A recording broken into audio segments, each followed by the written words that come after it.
On time. Oops. I muted myself for a second. See, we're professionals around here. Welcome to Talking Heads, everyone.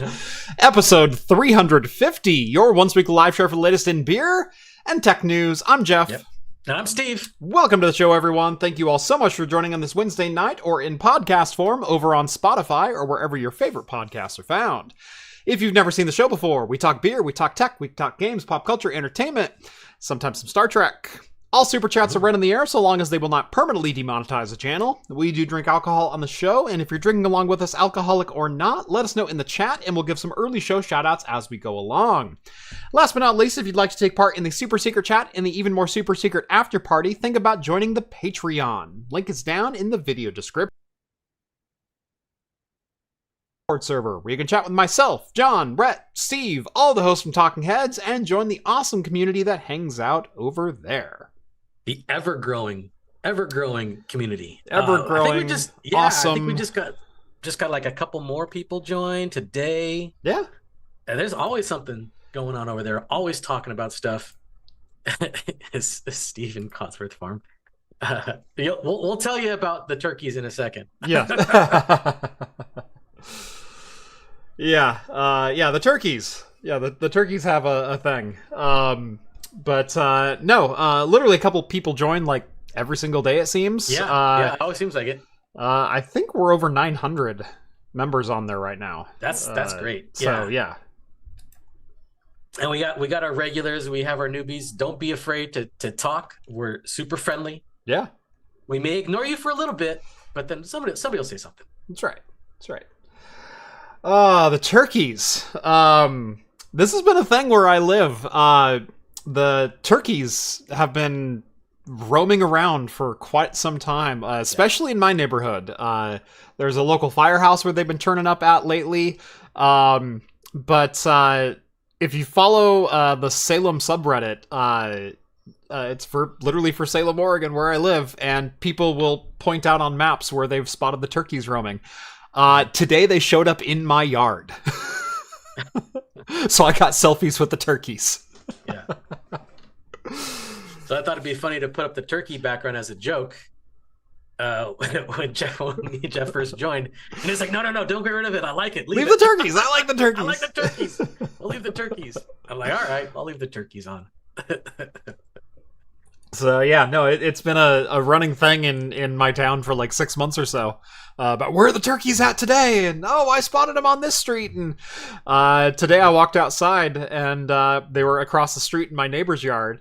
And I'm like, okay. And I had to run somewhere real quick, so I got in my car and drove back. By the time I got back, they were in my yard, like standing right in front of my deck. Yeah, there were 4 of them. The best. I mean, if you don't want them, if they become like a pest. And you don't want them in the yard, all you do is get some empty boxes of stovetop stuffing and put them around the perimeter of your yard, and they'll stay out. Interesting. Yeah. I haven't heard that trick. Yeah. They'll see that box and be like, all right, these guys love turkey. We're gonna stay the hell out of here. I don't want that shoved in me. That's right. Except maybe once in a while you get a real kinky turkey that's be like, I kind of like that. I'm gonna go in there. Yes. Well, hello. Hello. He's got like a leather mask in his office. A gimp turkey. He's got a gimp turkey coming into your yard. Oh my gosh. It's gonna be a good show. We've got hot turkey talk and hotter turkey talk. We've got Yubikey has been compromised. Intel is debating literally like pulling emergency parachutes and spinning off key pieces of their business. We've got an appeals court has dealt quite the blow to the Internet Archive. And what else was there? There was something else on here. Oh, that thing that we all thought was true turned out to be, of course, it's true. Gosh. But first, the reason I walked outside this morning is leads to, I guess, our first point. I'm in a bit of mourning today. It's been a bit of a sad day. A moment of silence, if you will. I had to sell my car today. It's a sad time. It hurts. It hurts. Yeah. And that was your car, too. It was your fun car. That your was fun my time car. Yes. Yeah. My 2004 Nissan 350Z Touring Roadster is with a new owner tonight. It's been a rough day. It's been a very rough day. Loved that car. Owned it for 6 years, over 6 years. And that was the car that I bought basically as a daily driver to be a fun car. I also had the truck on the side. So it's like, oh, I do my weekend stuff with the truck. And then, Monday through Friday, I drive to work and I've got the Roadster. And man, that was my escape, especially because the last 3 years at work when I was driving that car, it's like, oh, I'm hitting the road, I am taking the top down, and I am ignoring all of this bullshit for the next 40 minutes. And that was my escape. And learned every back road between work and where I lived, and took all of them frequently. And so every single day it was kind of a new adventure. Go bomb a new back road that I haven't driven before. And man, that was a heck of a fun car. 6-speed manual, 3.5 V6, almost 300 horsepower, and just an absolute rocket. And also like one of the most reliable vehicles I've ever driven in my life, believe it or not. Like, you feed it tires and oil and it goes, okay, let's go. Yeah, let's do it. So yeah, very, very sad day. Sold it to a 19-year-old college student, who... Oh man. No, I don't get like bad vibes from him. I don't get like, that's fine. I'm just saying it's good for him. He's gonna get after we agreed and after he handed me money, he goes, so how much was your insurance on this thing? And I said, my insurance is gonna be far less than yours ever could be. Yeah. Like you're not your old father of 3, with 3 other vehicles with full coverage. Like, and he goes, oh yeah, no, I hadn't considered that. I said, yeah, it's going to be a lot. So, but no, I will miss the absolute crap out of that car. So, yeah, it was a sad day.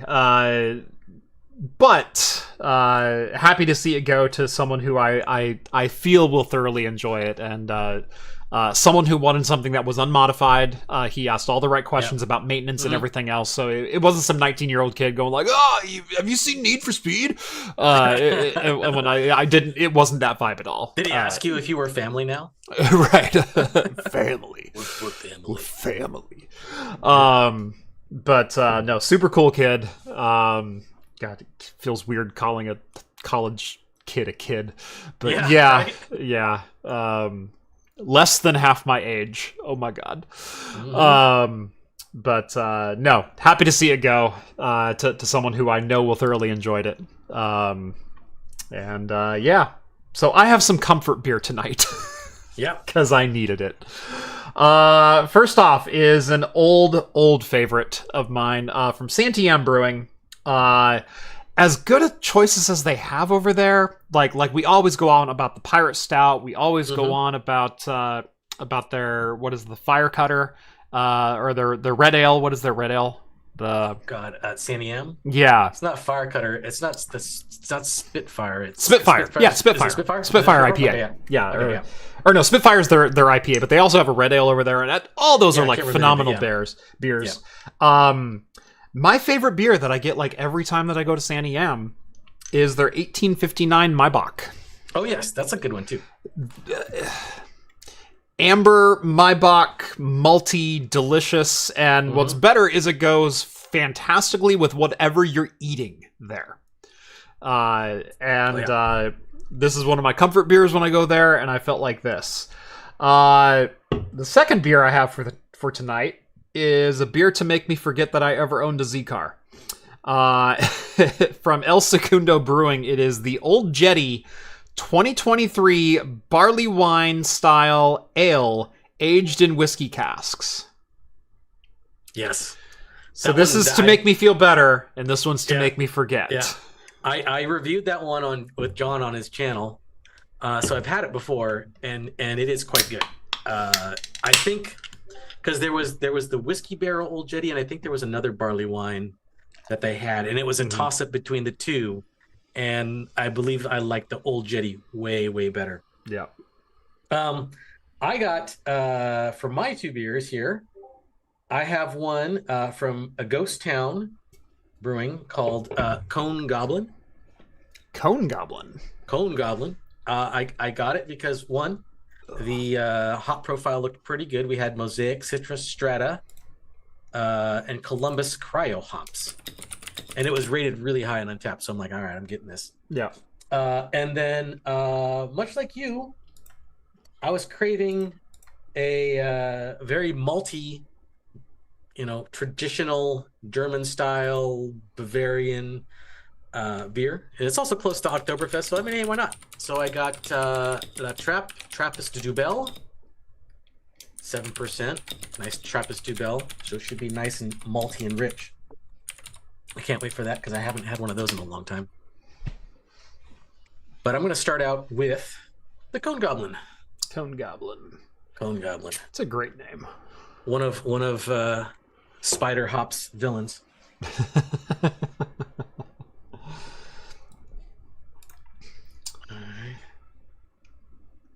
Well, let's see. In chat, what do we got? Novella's opening up a Weldworks Brewing Blueberry Cobbler Sour, 4.6%, and a 4.22 on Untappd.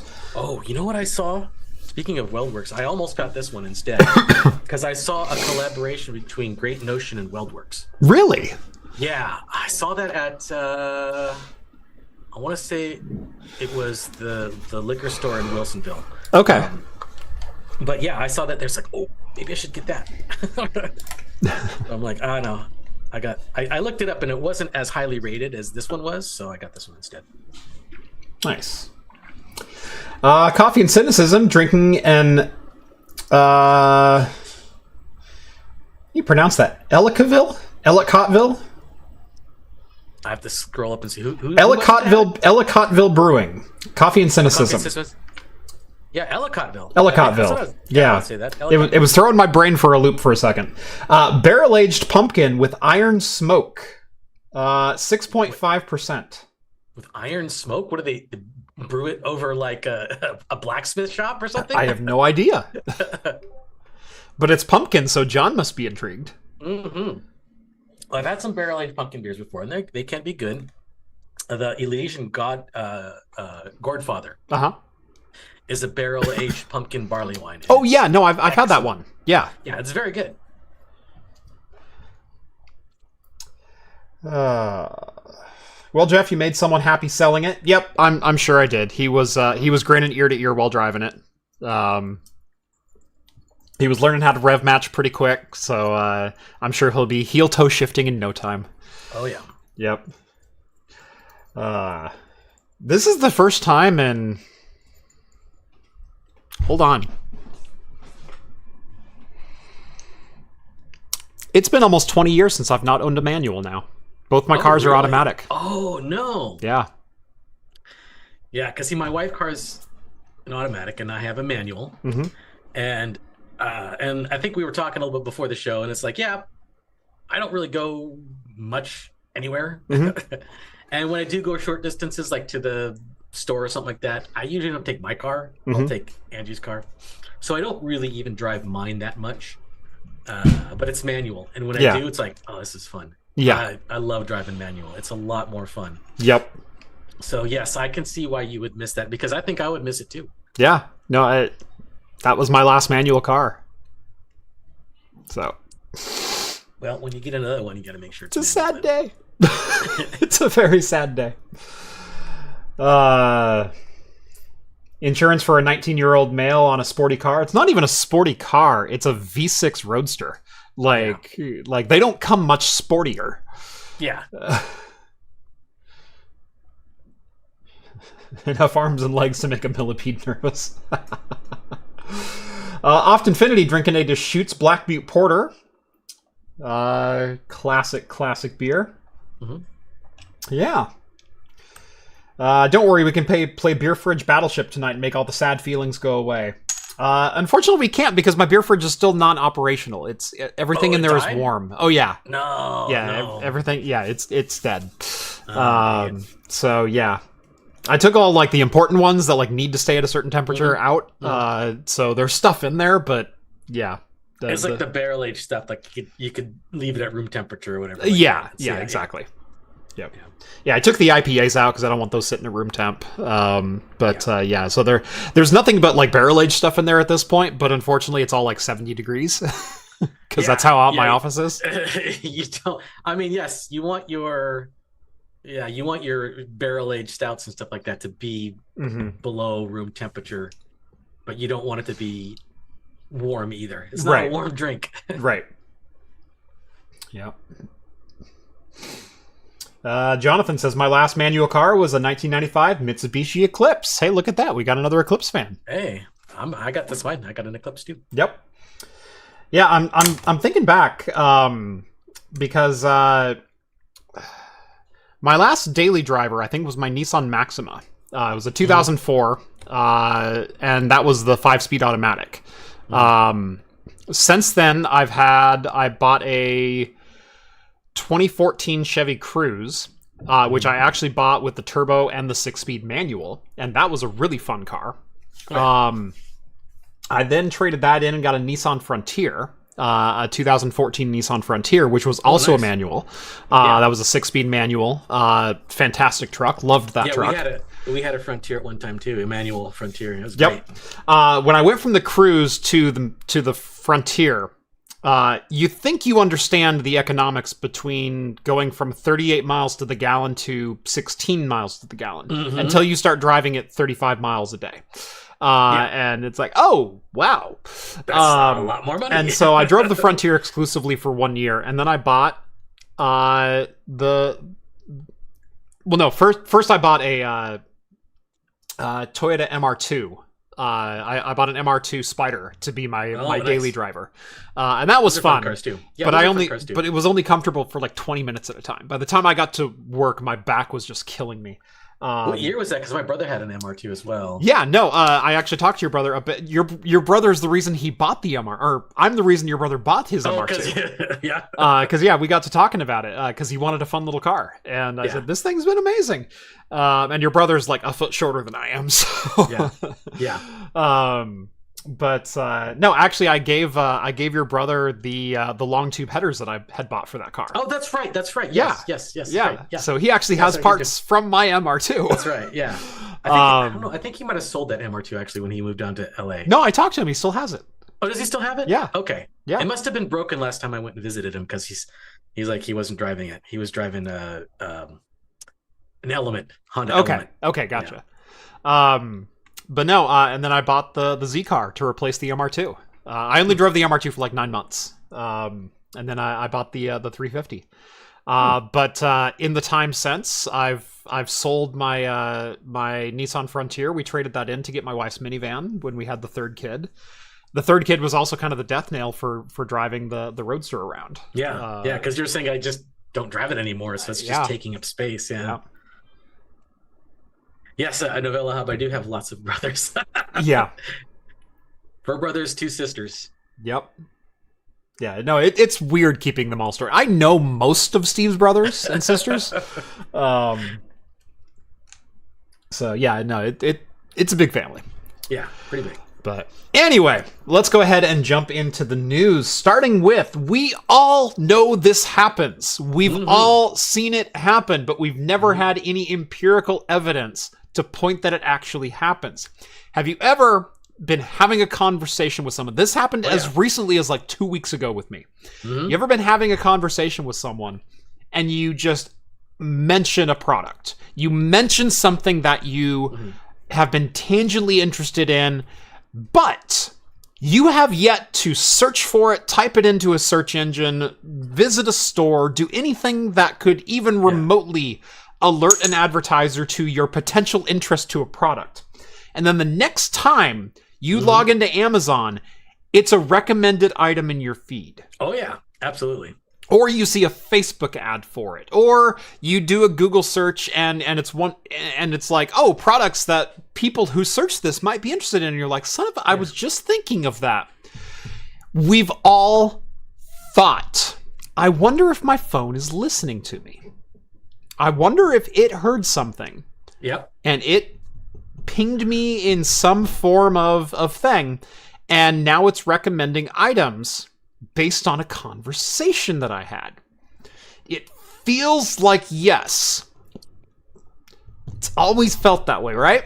But we've never always denied it. No definitive proof. Right. But there's never been any proof. There's never been like, yeah, of course that's been happening. It's been happening. It's real. Yep. It's totally real. Here's the pitch deck for what they call active listening, ad targeting.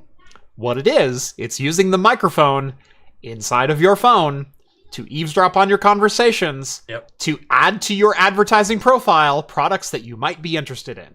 Guess who uses it? Google, Amazon, Facebook. Yep. Yep. Cox Media Group. Cox Media Group says it can target adverts based on potential customers on what they have said out loud near device microphones, and explicitly points to Facebook, Amazon, Google, and Bing as CMG partners, according to a presentation obtained by 404 Media. By the way, if you're not subscribed to 404 Media, Tom Lawrence and I talked about it last week. Get subscribed to 404 Media. It's fantastic. Hashtag not affiliated, hashtag not sponsored, just do it. The slide deck contained more information and raises a lot more questions about CMG's advertising capability, which it calls active listening. Part of their slide deck, seen right here, they can target 10 and 20 mile radius for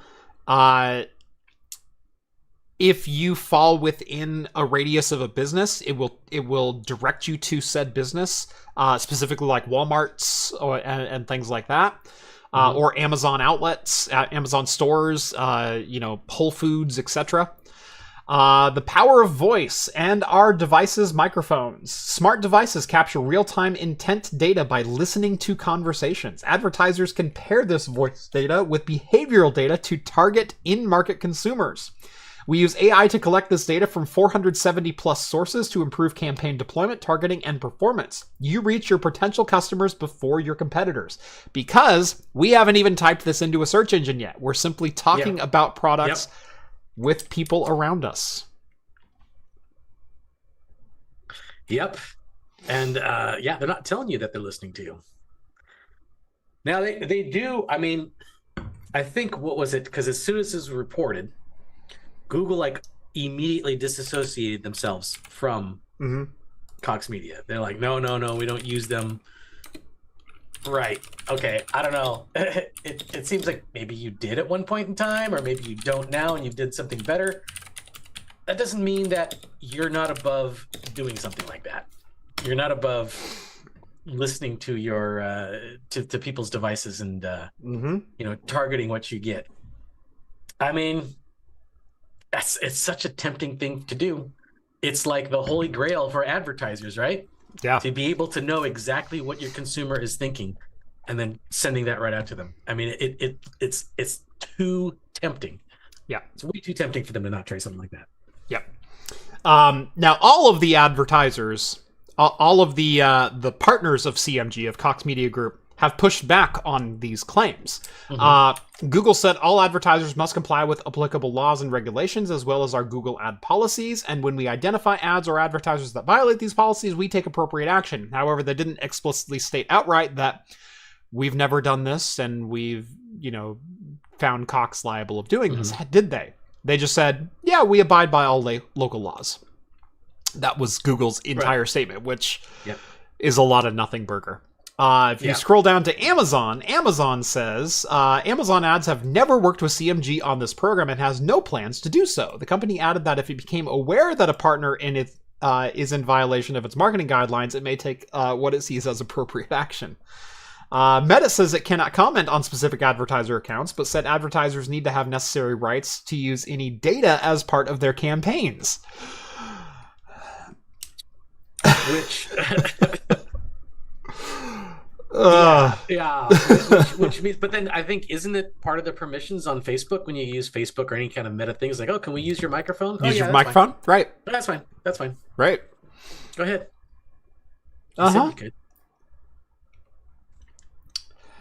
Yeah. We all know this has been happening. Like, oh yeah, there's just no way. I mean, I can understand you walk into your local Best Buy or Walmart or something like that, and based on like some GPS data or something like that, they figure, okay, here you are, you're close to this area. Here's some ads for Best Buy. Best Buy, or for I can kind of see that. Still kind of creepy because they're tracking where you're going, but not as bad as listening to you when you are in your home and you're just on the TV searching and you're just talking with somebody and you mention whatever thing you want, and then that thing comes up for sale. There's no way that they're not listening to you. Yeah, I know this happened with me at least a couple weeks ago. And I don't remember the specifics around it. I always think this is going to happen. And then I'm like, I'm going to write it down. I'm going to write down exactly what conversation I had, who I was talking to, and what product we were talking about. And then the next time, and specifically because, I haven't searched for that yet. I should probably search for that. And then in the back of my brain, I go, well, why bother? It's just going to show up in an ad in a week anyway. Right. Like, I had that exact thought. And during the conversation, I had that thought. And then I got onto like Amazon a day later, and wouldn't you know it, that product is front and center in my recommended feed. And I went, because of course it is. And then I went, I should really write this down just in case like I ever need to talk about this. Right. And then here at the very next show, it's been proven that it happens, and that and the companies are doing a horrible job distancing themselves from this. Right. Apparently I am too low. My microphone is not. You are too low? That's what they're saying. It may be OBS, because like when I was talking to you, you said it was fine. So yeah. Okay. I can bump you up a little bit. Okay. I don't want this in my face. I don't want it to get erotic looking. There we go. How's that? Check. Is that better, guys? Is that better? Can you hear me better now? Yeah, you're peaking at like -3. So okay. What's the matter, Steve? You don't like that look? I mean, if I had a less phallic microphone, it might be better. It's like I'm giving RoboCop. At least the turkeys are coming from the other side of the screen. Yeah, I know, that's right. Oh, man. So, yeah. This thing that we all thought companies had been doing for years. Turns out they've all been doing it for years. They've all been doing it, yeah. And now we know what it is, and that it's real. I can't wait for nothing to be done about this either. Yeah, it's like people will be shocked by it, but it's like they're not going to be shocked by it. They knew it was already happening. They just can't prove it. Now it's like, okay, it's semi-provable. They denied it. They're not saying outright, yes, we do this, because it's too negative of a pushback. It's just no one's going to do anything about it. Yeah, because even if they do something about it, they'll just be like, "Oh, we don't listen in on it. It's algorithmic. It's behind all the security, so no one can get to it," type of thing. We're not actually listening one to one of your conversations. They'll do stuff like that. Yeah, and that could all be true. It could all be true, but it's just the idea that somebody is listening to you at all times. People just do not like that.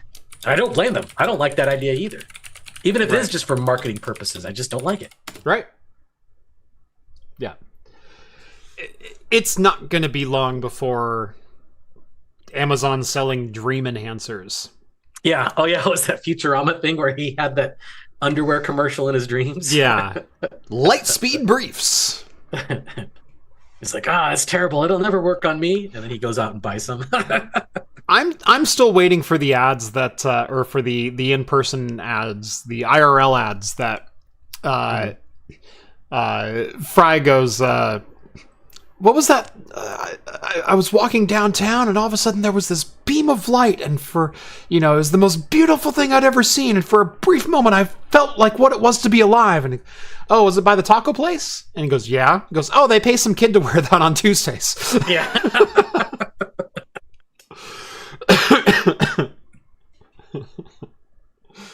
Oh yeah. iPhone, yes. The iPhone, yes. Yeah, Minority Report ads. Yeah. Yeah. We're so close to that already. We're so freaking close. I love that for years the line from Apple and Microsoft and Google was, well, yeah, we're collecting profiles on everyone, but don't worry, they're 100% anonymous. And then it was proven that, no, the profiles that they're building on you are like one-to-one replicas of your online activity. Yep. And can absolutely be used for personal identification. And everyone went, whatever. It's your online DNA out there. Yep. It's like your skin shedding on the outside. It's your footprint on the internet. Yeah. It's your persona out there. Yep. Yeah. It's just, the essence of who I am. Who needs it? At this point, I think people just kind of like know it's happening, and just if you ask them, they'll be like, oh, that's terrible, but then they don't care anyway. They'll still use the internet no matter what. Yep. We rely on it too much. Yes, we do. We're completely dependent on it. And our generation, I hate to say this, it sounds so old, but we're like the last ones where we grew up in a time where we didn't have that. Yeah. I am the last generation where I grew up without it. You absolutely are, yeah. And we can't go back. I mean, there's no way to go back. And even if I, who grew up in a time where internet wasn't easily available, where it was not even available at all, I don't think I can go back. It wouldn't be possible. It just wouldn't be possible. Yeah. Even though I lived through an era where I didn't have it, I don't think I can go back. Yeah, no, it's weird. Like I grew up, still before the time of like online banking, before, e-commerce was not only like easily accessible, but readily available. Right. When I was coming out of high school and going through college, it was still very much the Wild West of the internet. And absolutely. It was still pre-Wikipedia. It wasn't my favorite like internet era. It's my favorite internet era. Yeah, no, it was it was so wild. Yeah. Like GeoCities was still very much a thing. Yeah, very much so. The spinning skulls, the construction sign, the dancing baby. Yeah, there you go. Yeah.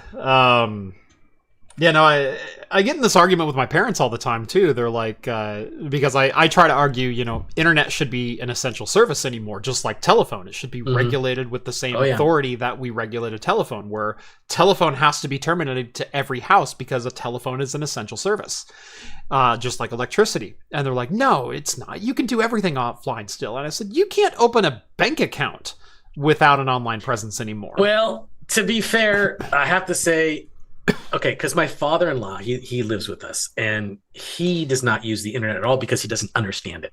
He literally does not understand it, and he still does everything offline. He does all his banking offline. We have to drive him to the bank because he won't do it any other way. So yes, it is possible, but it is such an inconvenience. It is such a huge inconvenience that nobody wants to do it like that anymore.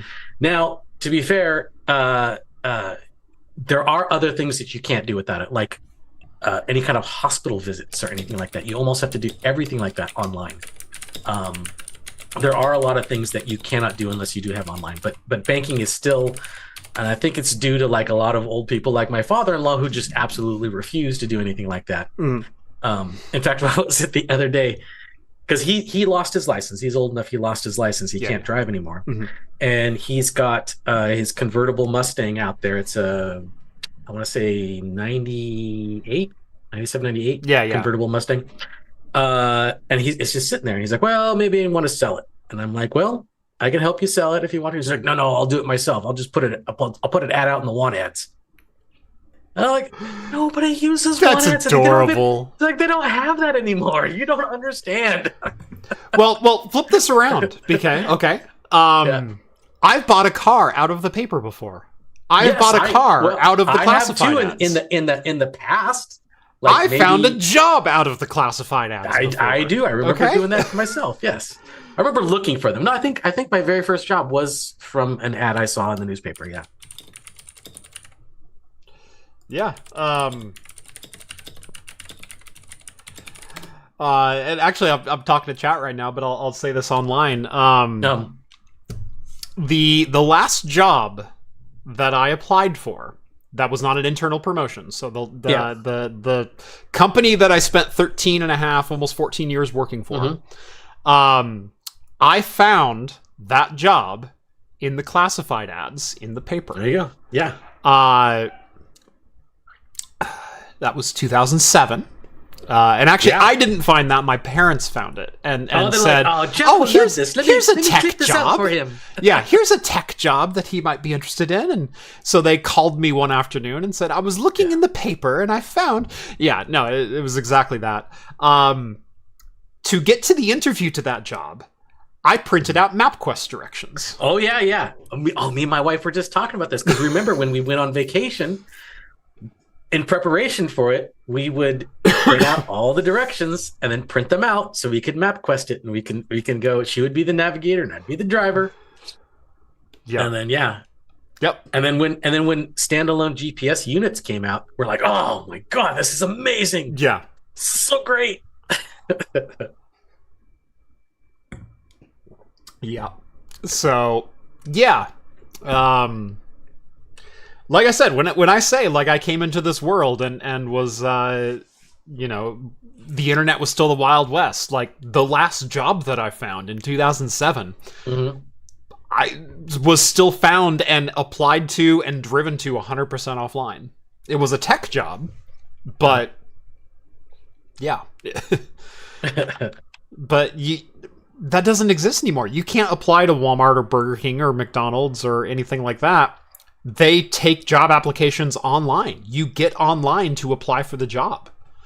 There's no such thing as paper applications anymore. No, there isn't. Yeah.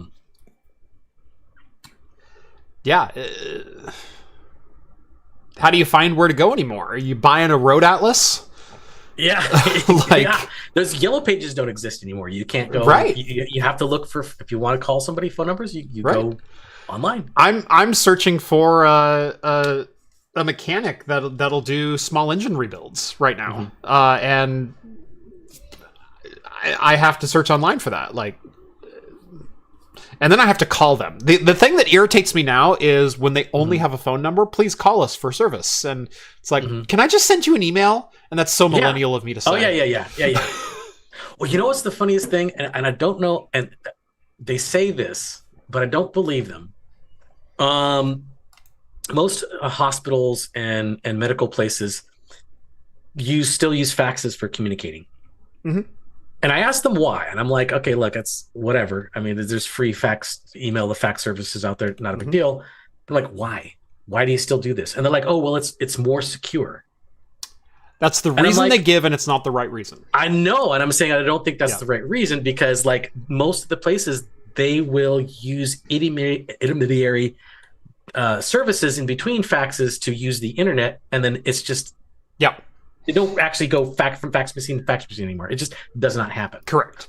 The idea of the fax machine was not that it was secure. The idea of the fax machine was that it was a fast way to transmit documents that wasn't over email, because email wasn't always secure. Yes, but it is now. It is now. There's encrypted. It is encrypted. Yeah, you can do encrypted, like stuff that's way more encrypted than fax right now. Yeah, no, email is encrypted end to end at this point. Like every email service is encrypted end to end. Oh yeah, absolutely. And is far more secure than fax ever dreamed of being. Yes.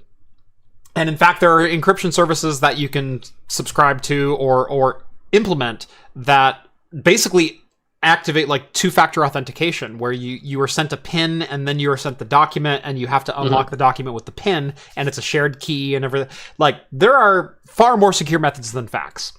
The reason that fax was used is because fax started to be used, and nothing's replaced it yet because they've come up with so many regulations on security. Yes. That nothing can really apply to that, even though those same security methods don't actually apply to fax. Yes, I know. I mean, we won't go with this more secure method because we've adopted a security policy which requires even more scrutiny than what email and encrypted documents can deliver. Right. So we're going to continue using the non-encrypted method that could literally be sniffed by a phone sniffer, and replicated in mass.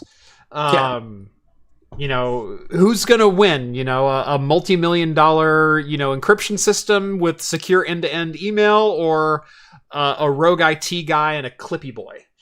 Yeah, I know.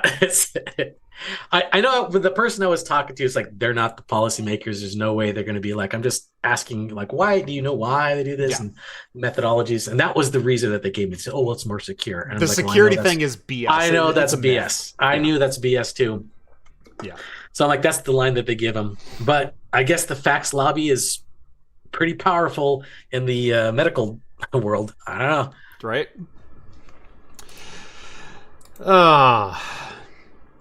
Yep. Rogue IT guy with a flipper. Yeah. Yeah. I did take my flipper to Canada because just for the lulls. Oh, you did? Yeah, I packed my flipper in with my bag. Because did you use it for anything? I did. I use it as a PowerPoint remote. Oh, nice. There you go. It's the best PowerPoint remote I've ever had. In fact, I use it on the desk here all the time for my teleprompter because it hooks to my iPad and it's a Keynote remote. And so I use it in my office. If you ever see it on my desk, it's because I'm using a teleprompter and I'm using that for the remote for it.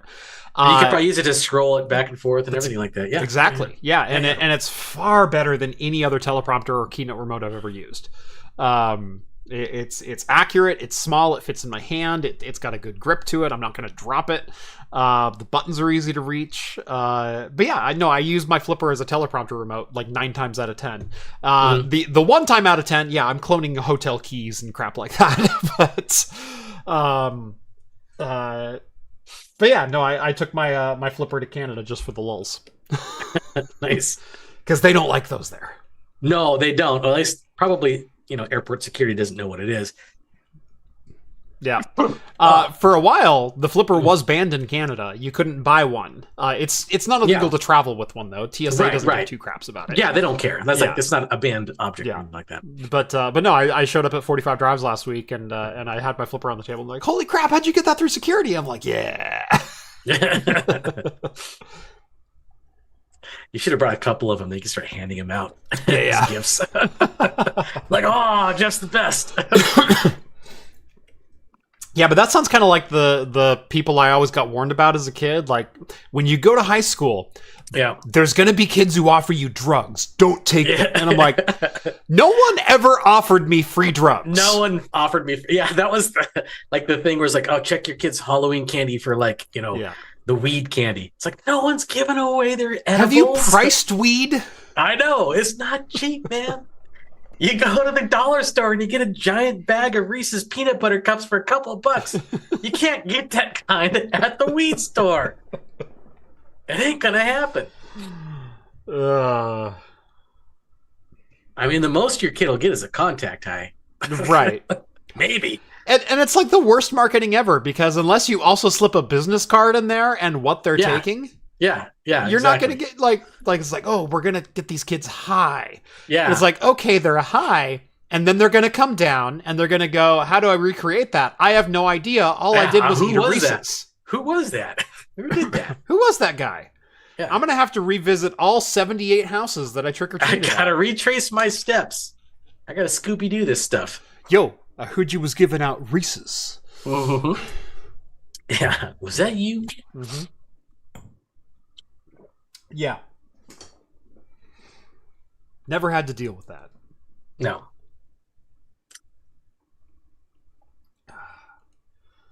The guy smoking a cigarette was dangerous. Yeah.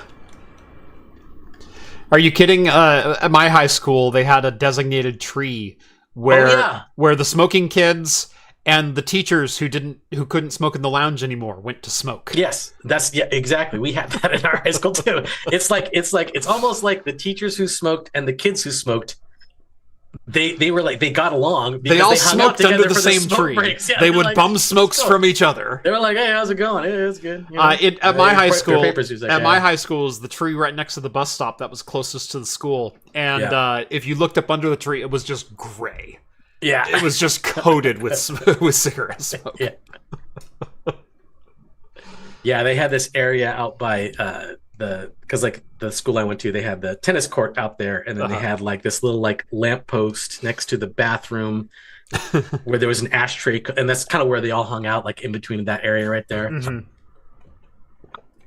See, what's funny is they claim that there's a generational divide between you and I. No, there isn't that much. We aren't the generational divide. No. It's the people who were born about 6 to 8 years after me. That's the generational divide. Yeah. Yeah, there's no such thing as a student smoking section anymore. Yeah, maybe a student vaping section. I don't know, but right. Yeah, I don't even think. Yeah, it was funny because when I was growing up, I was told I was part of Gen X. Yeah. And it's like, oh yeah, no, everyone born after like 74 is like Gen X, and so growing up is like, oh yeah, I'm Gen X, and then all of a sudden they're like, Did they switch it? What is Gen X supposed to be now? Gen X is anyone born till pre 1980. So they're saying 65 to 1980. Yeah, 65 to 80 is Gen X. Yeah. Which I kind of disagree with, because I feel, and they've tossed millennial in there, and millennial I don't think that's right. Millennials, you were born in what, 81, 82? Yeah. And millennial is tossed in there as they used to say the divide was anyone who grew up before the information age, which the information age was the internet, which is what we just talked about. Yeah. But I've vehemently proven that yes, the internet kind of existed when I graduated high school. Yeah. But it wasn't like a facet of daily life. It wasn't I lived exclusively online or did anything online. I don't think that's because it depends on who it was, because I was born before the information age, but I also knew more about not necessarily the internet, but how like computers communicated and stuff. Like even when I was in high school, I mean, like in high school, I dialed up BBSs and stuff like that. So yeah, I kind of knew all about that stuff. I mean, it wasn't the internet, but like, I dialed up my friends and played computer games with them over the internet, or not the internet, but just modem to modem. I did the same thing. I was an admin on a couple different BBS servers. Yeah. I played online games constantly. My first tech job was at a BBS. So yeah, that's right. Yeah, the porn scanning job. Yes. If you downloaded bootleg Playboy and Penthouse magazines, you have Steve to thank for that in 1997. I did a lot of that. That was me. I probably downloaded some from you. It might have been. I probably did. Yeah. But yeah, no. They tried to put a divide between us, and I don't see that much of a divide. I don't think it was, because my always thought was like, I thought that millennials were that the year millennials started was the people who graduated in 2000. So you go 18 years back from that, and that would have been the time millennials started. Right, so but that's still 82. Like 82. Right. I guess. I mean,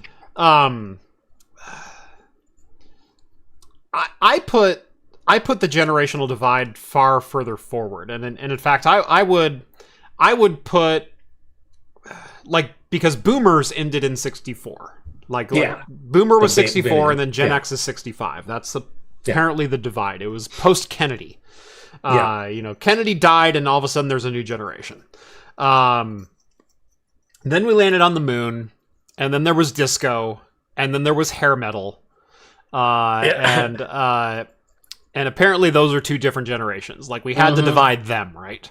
Yeah. And so I think that's where the Gen X versus millennial divide came in. But I grew up being told I was Gen X, and then all of a sudden it's like, no, you're Gen Y. You're something new. You're something fresh, different. And then they started referring to millennials. And when I was like already out of high school, they were referring to millennials as like the kids who were born in like 97. Who have never not known the internet. But by the time they were 6 in like 2003, they were already like up in like digital natives. And especially by the time they hit school, they like didn't know how to do anything without the internet.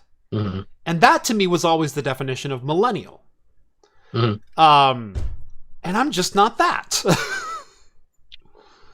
I think because even though you kind of hit it off with John, and I'm much older than John, when we first started hanging out, we had so much in common that I thought you were closer to my age than you were to John's. Right.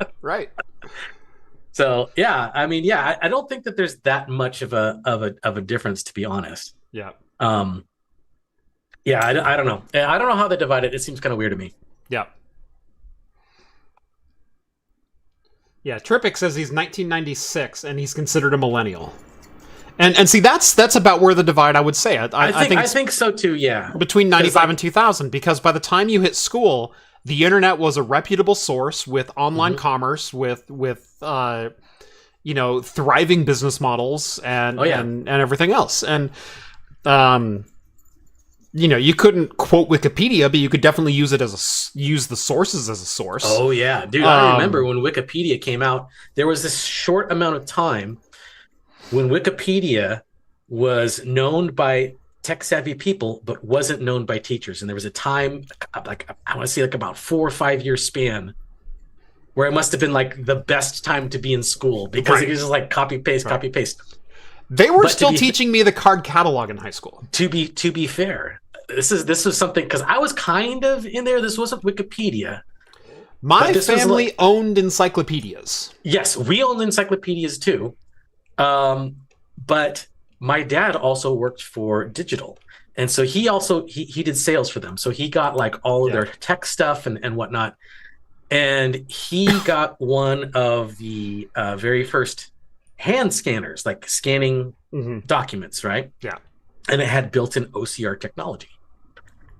So this is very early OCR type stuff. Yeah.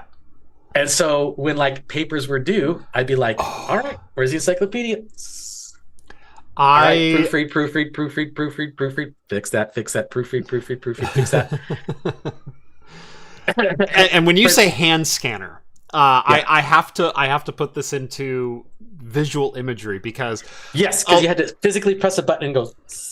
Yes, like yes. That. You had to like push it along the page. Yeah, right. So we're all familiar with flatbed scanners, like photocopiers and flatbed scanners, right? Hand scanners were a thing that was a very brief thing in the early 90s, and basically they gave you like a template that this handheld thing fit into. And you would put a piece of paper or a book underneath it, and then you would hold the button on the side, and then you would go at your own pace. Scroll it down. And depending on your pace was how good the image turned out. Yep. I got that down. They didn't think about putting a servo into this thing. They're like, no, just let the person drag it along the page. Yeah. I got it down, dude. Because once I told my friends about it, they're like, oh, can we come over? Can we come over and do this too? Yeah. I'm like, yeah, sure, come over. And then I got it down because it's like, just, give me 15 minutes. I'll scan these pages in. It's fine. I made them proofread it though, because I'm not going to proofread it for you. I'll scan it in for you, but I'm not going to proofread it. Yeah. Because the OCR technology was not that great. No. I mean, still had problems figuring out between an O and a 0 and an I and an L and a 1 and an I and all this type of thing. So you had to be you had to really have your eye out for it. Very thorough in your proofreading. Yes. And no context-aware clues at all. So it would it was literally character by character. This is an A, this is a C, this is an 1? Yep. But to be fair, it was still way faster than typing it out. That's true. Yeah. Yeah, I did do. I helped. I didn't do their homework. I'd help them scan it in, and then I'd let them do the rest of it. Yeah. And then they had to do that because nobody had a hand scanner. Like no one had a scanner. No. So I did. I had a teacher who had one of the hand scanners. Yeah. That's why I remember them. Yeah. But like none of the teachers knew that this thing existed or that a student would have it and they would use it on an encyclopedia. Right. So yeah, that was like my Wikipedia moment. Yep. Where I was like, yeah, okay, Wikipedia would have been way easier. I could copy paste and just rearrange stuff and it'd be cool. But nope, I just directly scanned from an encyclopedia. I did have to edit some things so it did look a little like I did it. Mm-hmm. But right, it still worked great. Well, you still have to give ChatGPT your own voice, like yeah, that's right. Yeah, I mean, you still have to give it prompts, right? Yeah, right. That's like we've passed the Wikipedia, and now we're at the AI era. Yeah, and teachers have to tackle so much because, like, I've seen they do have those AI tools that you throw it to it, and it's supposed to tell you whether it's AI generated or not. Mm-hmm. But those aren't foolproof either because there's people who like completely wrote this thing on their own, fed it to the thing, and it's like, oh no, this is AI for sure. Yeah, like, no, I wrote it myself. I know it's not AI. Right. So it's like, yeah. So this is not foolproof, definitive. Yeah, as someone who has kind of a unique writing style, I don't think I would ever be privy to that. But I will say, as someone who grew up pre-digital native and has been accused of plagiarism before. Revision history is everything. And so screw using Microsoft Word, get yourself a Drive account, get yourself, Google Docs and enable revision history. Because if you ever get questioned, you can go back and show all your rough drafts, all of your edits, back from your very first Word. You can produce results of how you ended up with your final paper. Yeah, document everything. Yeah, that's the. I mean, if you do it in school, that's great. It's even good in the workforce because everybody can accuse you of everything, and you'd be like, "Well, nope, I'm documented. I can do this here, and here." And if you want to really f with the system, you have ChatGPT generate you something, and then you transcribe it into Google Drive, so it looks like you're typing it in real time, and then you go back and make various edits to it. And... I screen recorded the whole thing. Yeah. Oh yeah, there's ways of faking it. If you're ever hiring a tech, it is always great to have people of undeniable moral standards, but it's always great to have a guy who thinks just a little gray hat as well. Yeah. Oh, just a little hack to the system. The work smarter, not harder. I never did anything nefarious, but no, I mean, but I thought about it, and there's some value to that. This is like the Kobayashi Maru moment here, where it's like, I didn't necessarily. I mean, I don't believe in no win situation, so I just changed it a little bit so I could win. Right, I'm just going to modify these parameters slightly. Yeah, just a little bit, just a little slightly. There's nothing wrong with a little gray hat every now and then. Anyway, we have some more news to get to, but I have also finished my first beer, and I am very much looking forward to my second beer. Okay, well, you have to. I'm still actually. Wow, I've been talking more than I normally do, but I forgot to give the trip report on this one, and I have to say, I very much like it because one, it's not a hazy, as you can see, it's very clear. And it's very much like an old school West Coast IPA. Nice. Not as dank. It's almost to that super dank level. Yeah. It goes to that line, but it doesn't cross it. Okay. And so it's like really good. Yeah. You're thinking like that 2005 craft IPA. Like classic Boneyard type of stuff. Yeah. Classic Stone. Yeah, classic Stone type stuff. But it doesn't quite hit that hoppy level. It just hits that line. Yeah. It doesn't step over it. Yeah. It's really good. Yeah. I will say the super dank IPAs are very much an acquired taste. And it is. Yeah. And we didn't start getting them until 2010 or so. where the IPAs and especially the big bold hop profiles really started to dominate a lot of things. Where they started prominently putting IBUs on the. It's like, this is how many IBUs we got. 102 IBUs. It's now a badge of honor. Yeah. They don't even list IBUs. They don't care anymore. People don't even care about it anymore. From El Segundo, it is the Old Jetty. All right. You have to tell me what you think of this, because I thought it was really good. Barley wine style ale, aged in whiskey casks, 13.1%. Yeah. This may be the biggest beer I've ever had that is this color. It's like drinking a fuzzy sock. That is so good. That is a glorious color. Yeah. Oh, wow. Like, even Mother of All Storms is a lot darker than this. The one with the cobra on it is hop venom. Novella Hub's asking. No, it's hop venom. So for those who want to know, this is not a super dark beer. Yeah. No, it's not. But when you shine that light through it, it looks like a beautiful sunset. Yeah.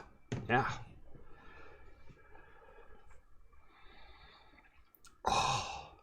Oh, that's good. Yep.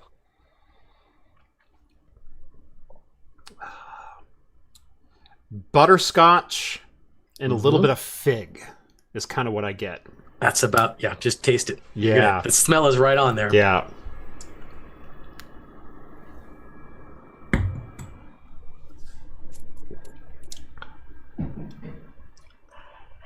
Not as sweet as I was expecting. I was expecting a little bit sweeter. It's not overly sweet. No. But I like that. I also like Mother of All Storms. With Mother of All Storms is not overly sweet either. Right. But it's not to the level of like a pastry stout, but it's still got a lot of like caramel notes. It's still got a lot of like very thick body. Yeah. Very dark fruit. Fig, deep dark raisin. Very chewy. Very chewy is what I would say. A meal in a can. Mm-hmm. A little bit of a toasty note to it too. Yeah. A little bit like a toasted marshmallow on top of it all. That's good. Yeah. That's what I want from a barley wine. I like those caramel, toasted marshmallow, a little figgy, a little raisiny. It's not toasted marshmallow, it's burnt marshmallow. It's like it's charcoaly marshmallow.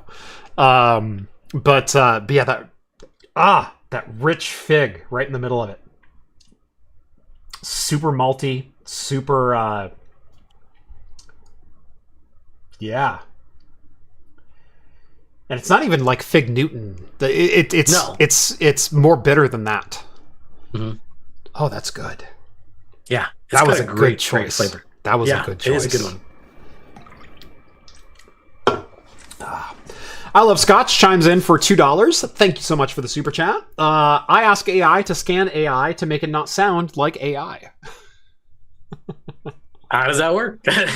It's magic. I'm kind of curious to know, because we actually do have a story about some little bit of poisoning of the well for AI. Yeah.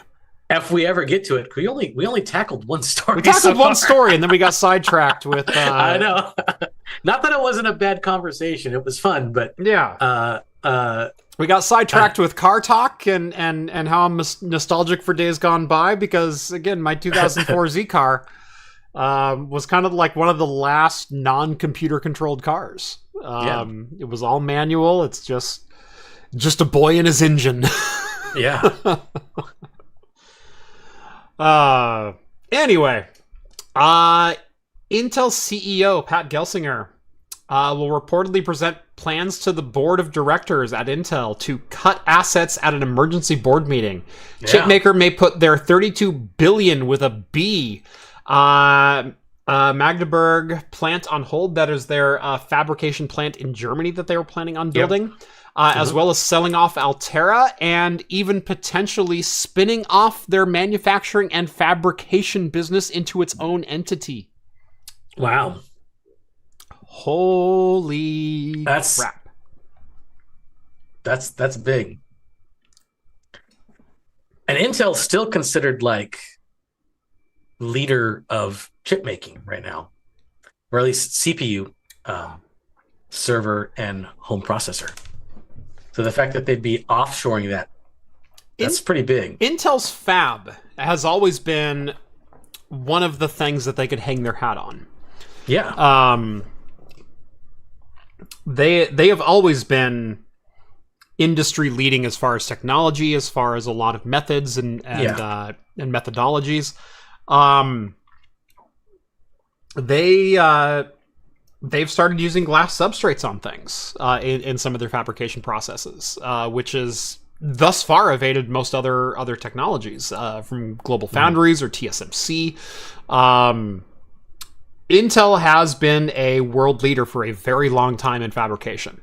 And for most of that time, they've also been the world leader in research, development, production, and making their own processes, making their own processors.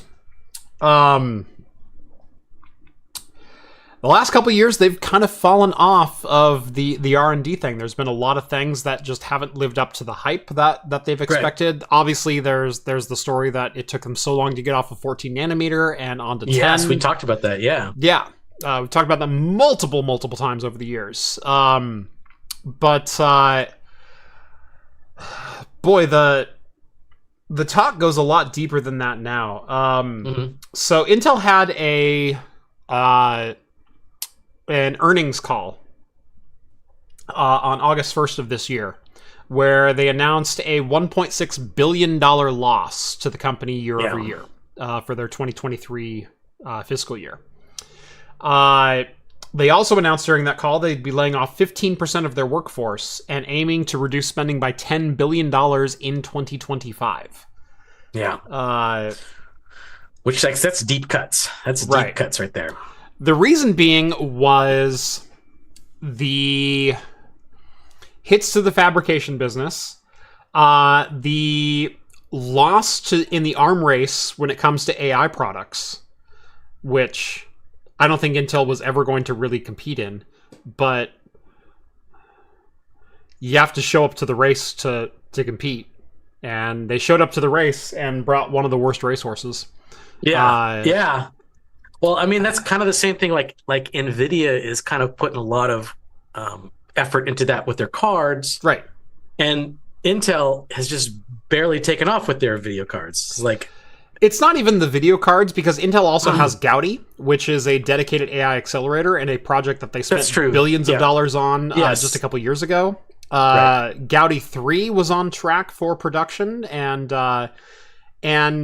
depending on the workload, definitely will compete with some of the top-end stuff from AMD and NVIDIA both, but it almost feels like it's a little too late. And obviously the graphics processing, while on the consumer side, is doing some numbers, and definitely putting some people on notice as far as like Intel has arrived. And we certainly don't have a flagship card to compete with a 4090 or a 7900 XTX. But they're in the market. They're in the ballpark. They're playing in the outfield. But $300 to $400, we've got a very contentious and potentially paradigm shifting card, and we think it's good. And that's even before we get into second generation Battle Mage, which is supposed to be coming either later this year or first thing next. They've got some good products there, and I don't mean to disparage those at all. This is not me bashing on Intel.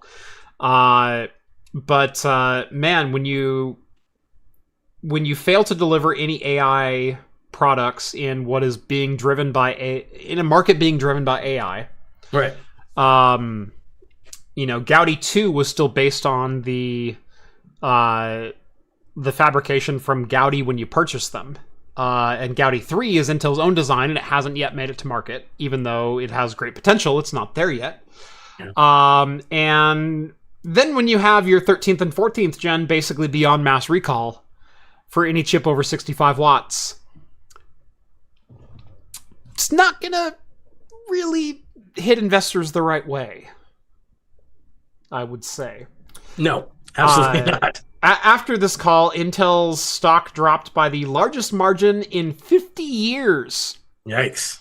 And is continuing to drop since. In fact, there was a recent report that S&P 500, I believe is the market that they're on, might discontinue carrying Intel because their stock, their valuation has dropped so much. It just dropped so much, yes. Yeah. I mean, just today, it dropped 3%. Mm-hmm. Over the last 6 months, 57% it dropped. That is insane. Yeah. But if you're going to buy the dip, you have faith in Intel. Yeah. I'm not giving financial advice. Right.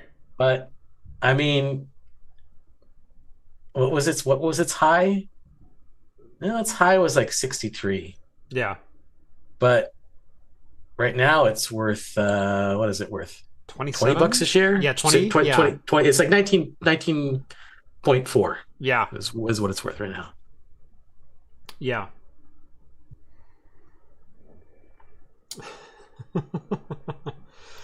Sorry, a couple more beers chiming in. We got Novella Hub, drinking a WeldWorks Coffee Peanut Butter Vanilla Imperial Stout, 9%. There's the Novella Hub I know. Oh yeah, there we go. He started off with a 4.2%. Now he's drinking a 9%. We got a lot of WeldWorks coming up tonight. Yeah, the Coffee Peanut Butter Vanilla. And then Coffee and Cynicism also chimes in, drinking a Hop and Frog Barrel-Aged Boris. I have had that one. I've had that one before too. That one is good. Hop and Frog, you cannot go wrong with Hop and Frog. If you find a Hop and Frog out in the wild, just get it. It's going to be good. 10.4%. Yeah, my local bottle shop gets that one in occasionally, and it is so good. Yeah. I Love Scotch with another $2 donation. Thank you so much. Member berries. Intel paid customers to not use AMD. Of course they did. Yeah. Intel's done a lot of things over the years to hedge their market position, and as has every other company in this industry. People crap all over Intel for basically signing OEMs and system integrators into exclusive agreements, and then they forget that. You ever bought a AAA game before, and when the splash screen comes up, it goes, designed for NVIDIA. NVIDIA, yep. Guess who paid for that? NVIDIA did. NVIDIA they were endorsing. NVIDIA supplemented the development of that, and of course they wanted it to use NVIDIA APIs and processes so it runs better on NVIDIA cards. This happens all the freaking time. Oh, all the time. So, yeah. Of course this is a thing. If you fire up the original Crysis, you get the NVIDIA. And then you get an Intel logo that splashes up that says plays best on Core 2 Quad. Yeah. You buy the GOG version, that logo still pops up today. It's still there, huh? Yeah. So yeah, of course they paid people to use them. That's what you do when you're in that position. But is God mad at Intel? I don't know. It sure seems like it. Okay, I was looking at AMD. Their stock is at 140. Mm-hmm. And Intel's at $20. I mean, under $20. And NVIDIA, which was kind of funny because their financials was actually positive, but their stock still dropped. Yeah. I don't understand that, but maybe they didn't do as well. I didn't look too much into it. People have less confidence in the next 6 to 12 months with Intel. I did see that their next generation cards isn't the biggest leap or anything like that. Yeah. I did read a little bit about that, but yeah. With AMD, you have some of their AI accelerator cards that are hitting the market. The X300. You have some of their hybrid processors that are hitting the market. They've been hitting on all cylinders on the consumer market. Their graphics market, while not necessarily up to the snuff of NVIDIA, is still in very good shape. People are high on AMD, and for very good reasons. Again, this is not financial advice. This is my observations as a reviewer.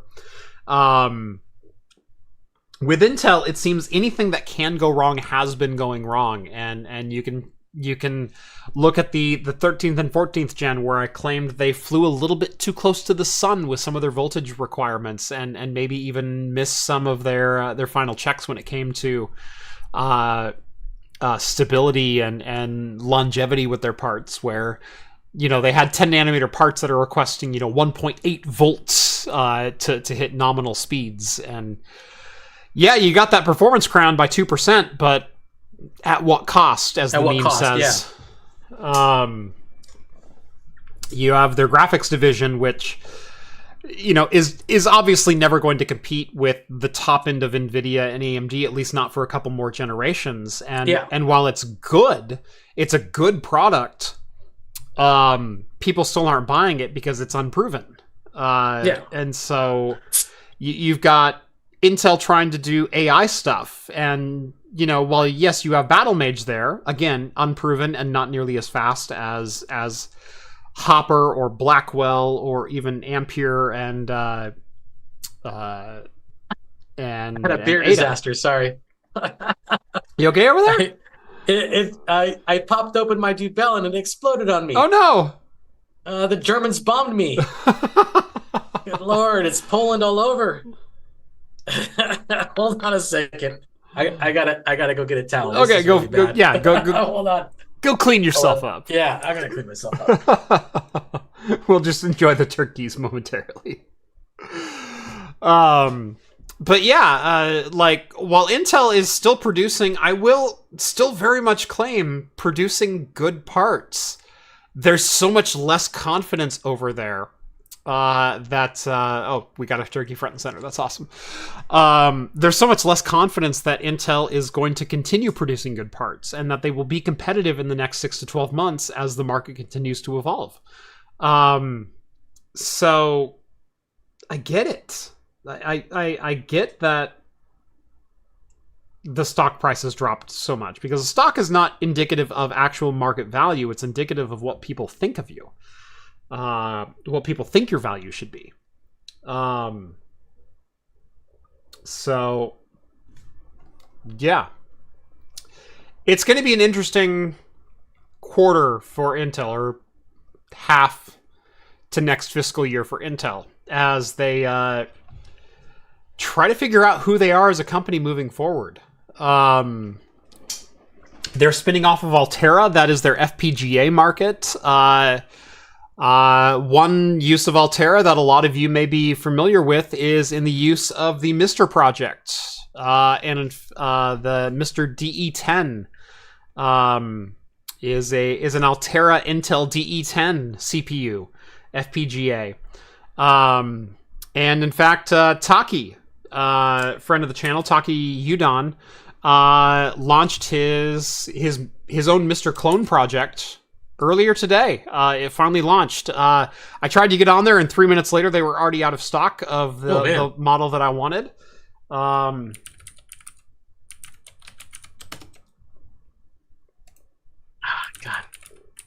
my desk smells like a brewery now. Yeah. But no, Taki launched his $100 Mister clone today. I saw that. That was really cool. I tried to buy one of the Mister Mega Packs, which has all the RAM and all the buttons and all the video outputs and everything else, and I went, you know what? I want to support another creator. That sounds like the right thing to do. And $160, I'll find a use for it. I'll put it in my arcade machine back here, and we'll make that work. And 3 minutes in, it sold out in 3 minutes. So I tried to add it to cart, and it says, sorry, it's already sold out. So I tried to buy the FPGA and RAM bundle, which is the Mr. Pi itself plus the add-on card with the memory and the heatsink and whatnot. I'm like, okay, I'll just buy that one. 115. I don't get all the features. I don't get the VGA output, but it'll work all the same. By the time I got through checkout, it had sold out. So I hit buy, and it said, sorry, we're out of stock now. And I went, son of... Everybody wants one. Everyone wants one. So congratulations, Taki, on a fantastic launch. And I will definitely be online in 2 days to finally buy my Mr. Pi Mega Pack, because I want one.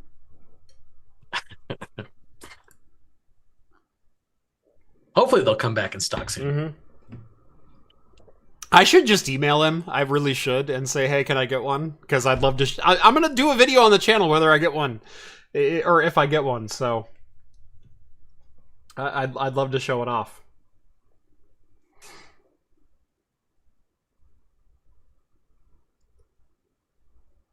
Oh man, I lost like a third of my beer in that disaster. That was your Belgian too, right? It was the Hindenburg. Yeah. Oh, the humanity. The humanity.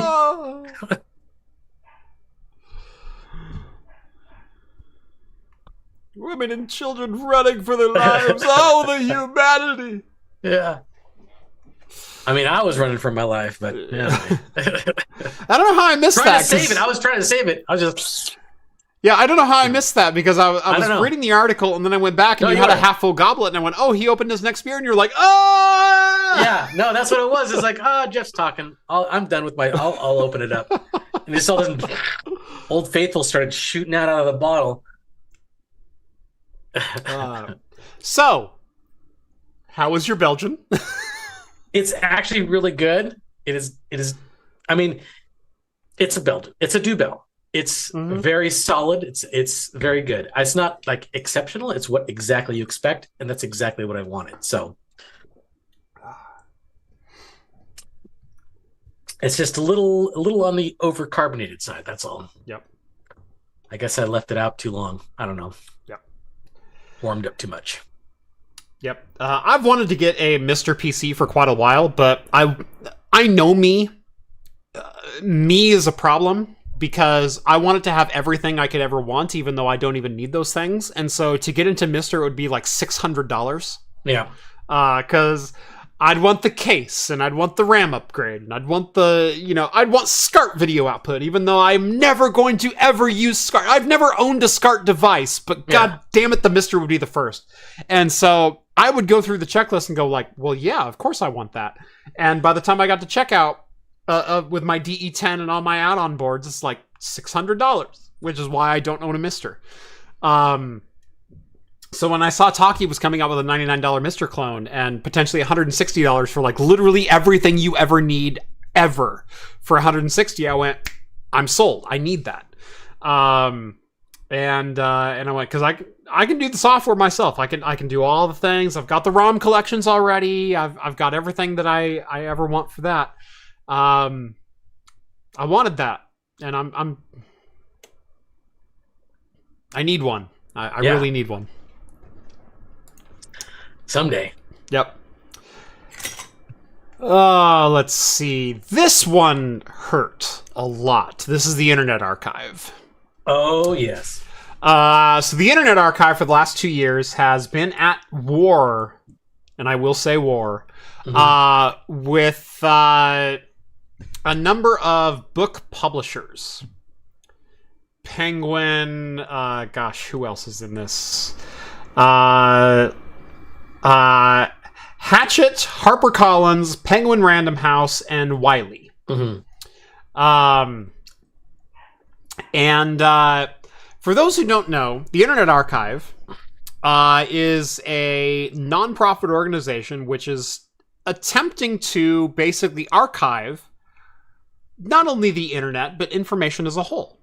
Yeah, preserve stuff. That's a noble cause. And make it accessible. Make it accessible and legal to access.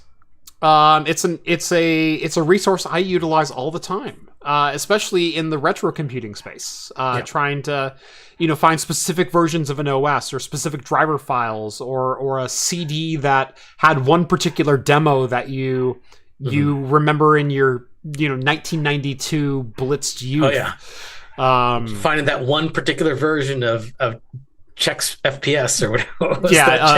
Of Chex Quest or the demo of Atomic Bomberman. That you remember playing as a kid. That I've utilized quite a few times. I've utilized it for projects on this channel of digging things up from the past, and it is an invaluable archive that should absolutely be supported because information should never be lost. One of the things that they've been doing is purchasing books and scanning them digitally and then checking them out as a library. Now, they own the physical copy of the books, and they're only checking out as many books as they own physical copies, as a library would do. This caught the ire of every major publishing company in the country as a copyright violation. Even though they own the books, and even though they are abiding by the law, they're lending out a copy. Right. And we just can't sit idly by and let that bullshit by. So, the publishers sued the Internet Archive. And the publishers won. And so the Internet Archive appealed, and then the publishers won again. And then the Internet Archive appealed again, and this was the final appeal, and the Internet Archive has been struck down. I don't think it's the final appeal. I think they have the potential one more appeal, but I don't think that they're going to do it because the chance of success is very low. Yeah. But I mean, I empathize with the Internet Archive, but I think their defense for it was pretty weak, to be honest. Yes, they were going for well, it's a transformative, so it's fair use because we transformed it from physical to digital.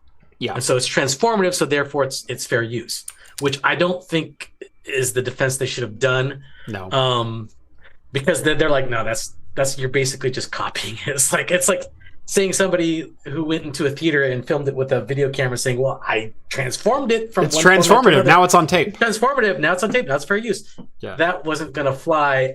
I think if they went more of the like, look, we're trying to make sure that it's not being propagated. We're doing our best. That might have flown a little better. Yeah. I don't know. I'm not a lawyer, but that's what I got from reading this article anyway. But it is a bummer. I do, and this was mostly for books, though. This was mostly for books. Yes. And this was for books as a book lending service. Right, as a book lending service. Yeah. You know, it is a loss. I don't know how much of it, I don't know how many people when they're looking for books are going to go through the Internet Archive anyway. Yeah. I honestly don't know. I looked at them as more of the esoteric, looking for the rare, weird thing, often thing. So I don't know how much of a blow this is to it. Yes, it kind of sucks because I think it was a very noble endeavor. Yeah, and I wish the publishers were like, whatever, just do whatever. Most people are still just going to go to Amazon and buy a book anyway. Yeah. So it's just going to be the one-off weirdo who's going to go to the Internet Archive and is like, oh, look, I could read a scanned-in copy of Harry Potter. This is great. Not too many people are going to do that. They want the physical copy. They want, like, the audiobook. They're going to go to Amazon. The publisher's going to get their thing.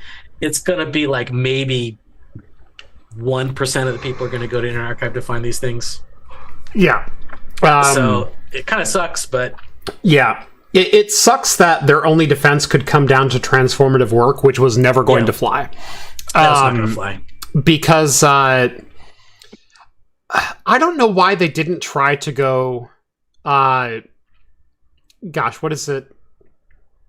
It's media transference, essentially. Yeah. Where you, as a rights holder to a piece of digital media, so be this like you own a CD of an album, I can lend it to you as long as you give it back.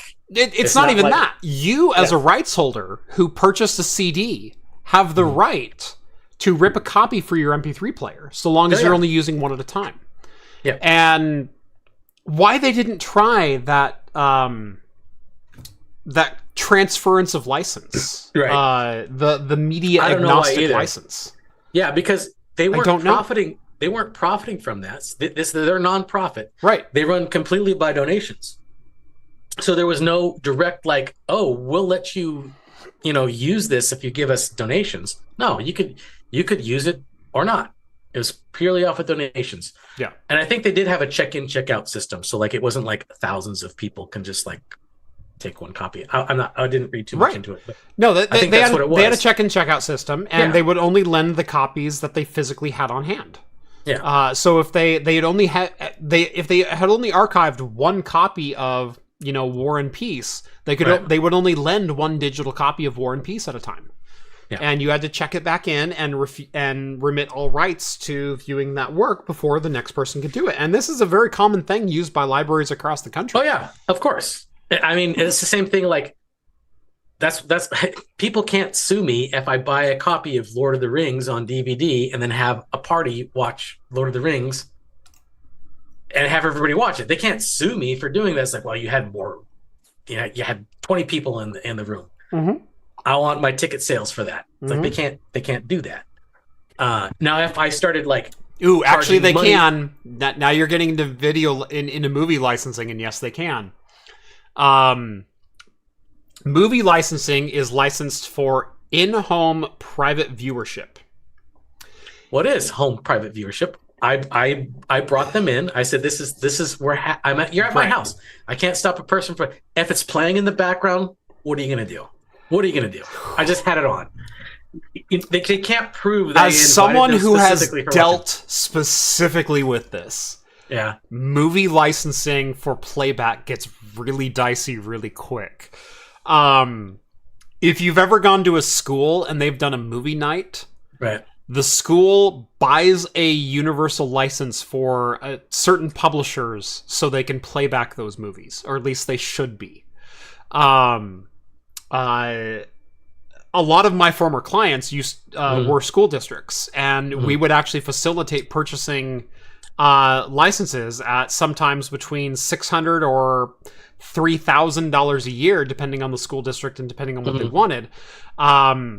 We would license certain publications, certain publishers of movies, certain studios, for them to be able to play back on a non-profit, non-advertisement basis. They could say what movie they were playing, but they couldn't use any assets from the movie to advertise that event. Right. They could say, we're playing Cars, but they couldn't say Disney or show Lightning McQueen on any of their stuff. Right. They'd have to use like Times New Roman Cars, you know?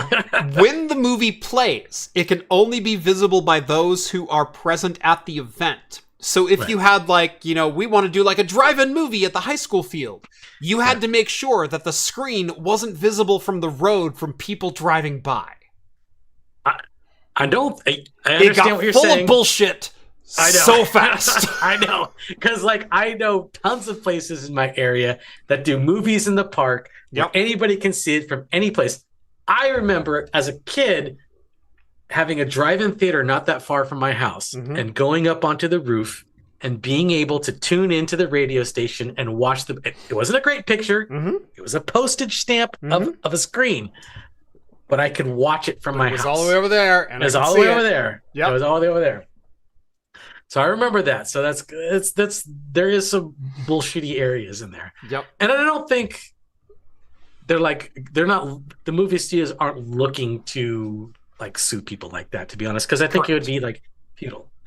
But yes, when it's in large scale like this, they're like, I think I could win this. I think I could beat this, because this is one entity working on a massive scale. So they felt that they could probably win it, and that's probably why they did it.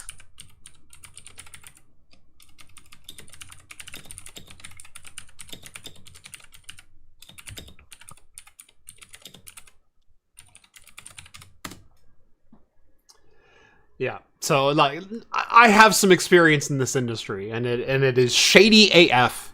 Yeah. It is beyond BS in most cases. Yeah. And especially the publishing wing for books and whatnot, they overstep their rights by so much, but no one has been able to push back on them. And I was really hoping this might be the one circumstance where they said, no, we as purchasers and licensors of this media do have some rights. And as it turns out, no, we absolutely do not. Yeah. And that hurts. Well, I think, like I said, and I think we both agree that they took the wrong argument. But yes, they absolutely took the wrong argument. There was nothing transformative about media shift. Yep.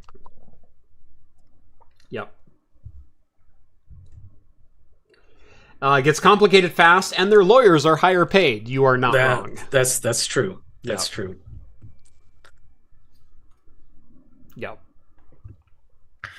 Yeah, I know. I mean, but at least, gone are the days that, Metallica is suing some kid who downloaded their song from LimeWire, at least. Um, they learned their lesson there. The first prosecuted case of peer-to-peer file sharing happened in Eugene, Oregon. University of Oregon campus. I do remember that. University of Oregon campus, because they use the University of Oregon internet system. Yeah. Yep. That's how they found them, and that's why it was prosecuted. Yeah. That's why the little tech savvy guy will always win, because they're not going to go after us, the six small potatoes. They're going to go after the big people like Internet Archive and stuff like that. Yeah. It's not movies, but Linux ISOs, right? Yeah. Right? Lots of Linux ISOs. So much Linux ISOs.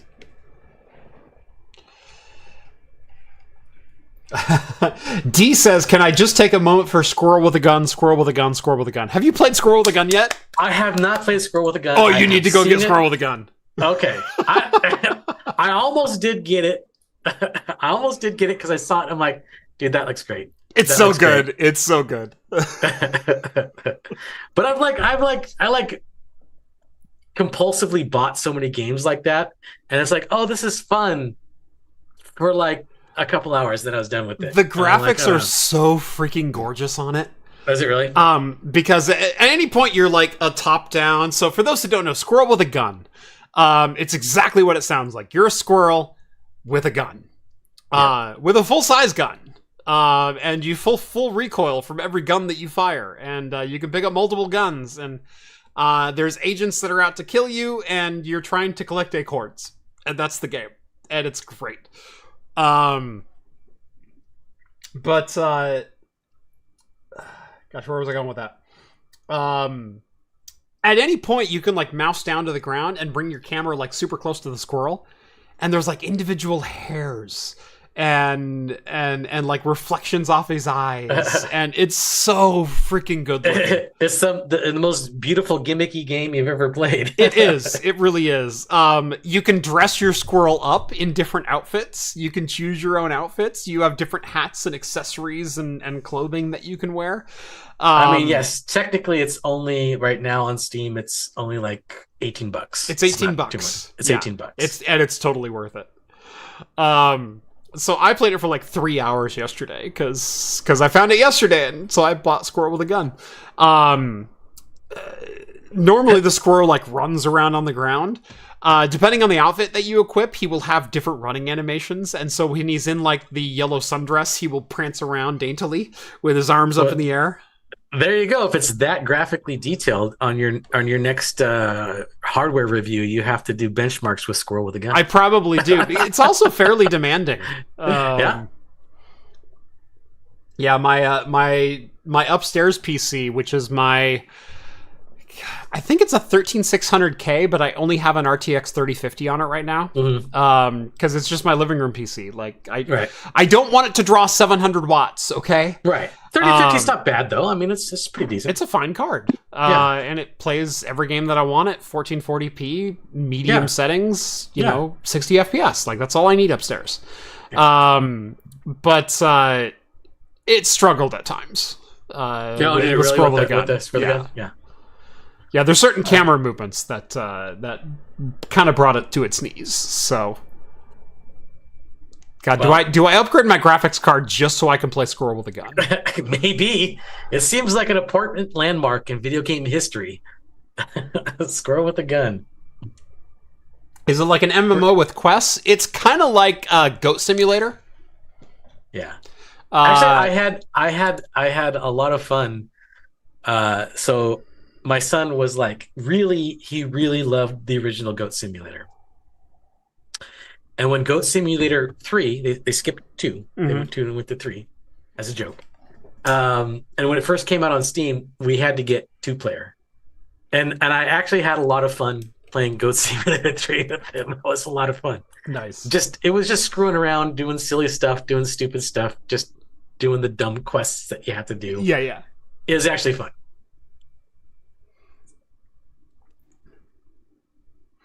It's such a bad game, but such a great game. Yeah, it's one of those. Oh, yeah. That's what the original Goat Simulator was. It was so bad it was so funny. It is primarily a platformer. Oh, is it really? Yes. It's so you have to get it's not a first person shooter. You have to get in a position to use the gun. Correct. Yeah, okay. Yeah. It is third person all the time.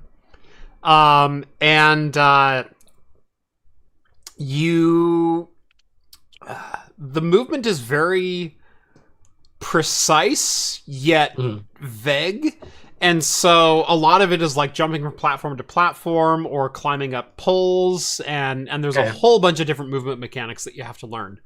And you need to land in some pretty specific places. Also, because you're a squirrel and you have a gun, you can use the gun to jump boost. Oh, yes. And so, depending on the gun you equip, you can get different places and use different mechanics of those guns to launch you to different spots. And so, the movement is very fluid. Very low skill floor, but high skill ceiling. It's one of those games. I can't wait. I can't wait to see speedrunners tear this one apart. It's going to be so much fun to watch that journey. Is it single player or single multiplayer? Player. Single player. So it's single player. Okay, so it's single player. Oh, I'm looking at it right now. Okay, yeah, single player. Yeah. All right. Okay, that actually might be kind of fun. Yeah. No, it's good. So, D, thank you for the moment of appreciation for Squirrel with a Gun. It's so good. Speaking of games, Sony didn't have a good week. Oh, no, they haven't been having like a good year, actually. 2 years, a couple years. Yeah. Concord was supposed to be the latest live service game, the latest Overwatch, the latest Team Fortress, the latest hero simulator of a sea full of hero simulators. Right? Live service hero shooters. Live service hero shooters. Here, adopt these skills and join a random assortment of other people who are jumping into a live service, I guess, to fight evil? I don't know. There's no storyline to it. There's no storyline. There doesn't need to be a storyline. Anyway. I mean, to be fair, I do like hero shooters. I do. Team Fortress 2 is still one of my absolute favorite games of all time. Totally. I still like Overwatch. I mean, even though Overwatch 2, I don't know what they did to Overwatch 2. It doesn't seem as fun as the original Overwatch to me, but I feel that. But I still like hero shooters. They can be fun. But I had no desire to play this one. Yeah. Like, absolutely none. Especially since almost all the hero shooters out there right now are free to play. Yeah. And these guys were charging $40. $40. Yeah. $40. Yeah. $40 for a live service game with almost zero advertising and zero incentive to check it out. Right. So this was a title that was in development for a year and a half. Developed by Firehawk Studios. Oh, says for the past 8 years. I highly doubt that. I'm just going to say I highly doubt that. Well, when you say development, they could be like, okay, we're starting out with art sketches. Right. This is what we think the characters would look like. This is what we think the art design would look like. Yeah. No actual physical computer development going on or coding, just SketchUps, design concepts. That could be what they're talking about. Right. Whatever. Anyway, first-person hero shooter, taking elements from various titles to create a unique offering. In development for technically 8 years by Firewalk Studios. And Concord launched on the PS5 and PC. It sold supposedly around 10,000 copies, however, recorded an all-time high peak of just 697 players. Yeah, that's pretty embarrassing, to be honest. And to be fair, it's the fact that there's so many other hero shooters out there that are free. This one you have to pay money for. Yeah. If they offered it for free, I probably would have tried it. Right. I mean, I might have gotten in there and be like, this really isn't for me. There isn't anything new or special here. Or maybe there is. Or maybe there is, but I mean, but the fact that it was cost money is like, nah, I ain't dealing with it. This looks like a ton of things I can play right now for free, so I'm not going to touch it. Yeah, I'll just wait and see what people say, and what people said when it came out was, meh. That's what. It's like kind of dull, kind of boring. It's like they don't bring anything new to the table. So, yeah, I'm not going to pay $40 to do something that everybody says is nothing special. Yeah. So the game came out last Tuesday, which was, God, what day was that? The 26th? Something like that. Yeah. Came out last Tuesday, and immediately landed with a thud. Yeah. No one cared. No one bought it. No one was playing. Sub 1,000 player counts.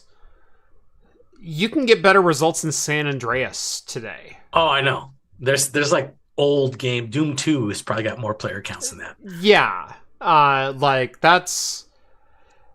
To say that's, like... There are games that are getting 600,000 per day. Yeah. In multiplayer games. Single player games even, like Baldur's Gate 3 is hitting peaks of like 800,000 concurrent players a year after launch. And so 697 is your all-time peak, and then petering out from there. Boy, that's not good. That's not good at all for a game that you're literally hoping to hinge your studio success off of. Yeah, I know. I don't know if they were they trying to hinge their studio success. I know I know Sony sat there and complained about how they don't have that much IP to ping off of, and they're like trying to create new ones. But I don't know if that's necessarily true. They got a lot of good IP that they have. Right. I think you hit the nail on the head. I think had this game launched for free, I think it would have been far more successful. Yeah, I think it would have been. People would have been like, "Oh, let's check it out." I mean, people complain about, micro transactions all the time, but if you made it in a way that you didn't have to, it's just that if you loved the game, you would. Right. And so then you would get more people in there, and then you get more people. It's like, yeah, this game's pretty good. Right. Like, yeah, maybe I'm bored of Overwatch 2. I've played that. This is kind of similar, but at least it's new. Yeah, let's jump onto a new mechanic. Let's just try it. Try out some new... Maybe out there something in there. It would have been free. People probably would have been a lot more apt to do that. Yeah. History shows that almost always happened. I mean, even Destiny 2, which was like... it wasn't a hero shooter per se. I mean, it kind of was, but it was definitely a service game, a live service game, that even they eventually had to go free to play. Yeah. And then charge DLC, of course, but eventually they did that. Yeah. You start out like that as a new IP, more people are going to be like, "Oh, I'll try it." Excuse me. So the numbers I saw were between 10,000 and 16,000 in total sales, but only 697 concurrent players at a peak and petering out from there. So if you take that on like 8-hour shifts, like 1,800 players per day when you sold 16,000 copies, holy crap, that's not good.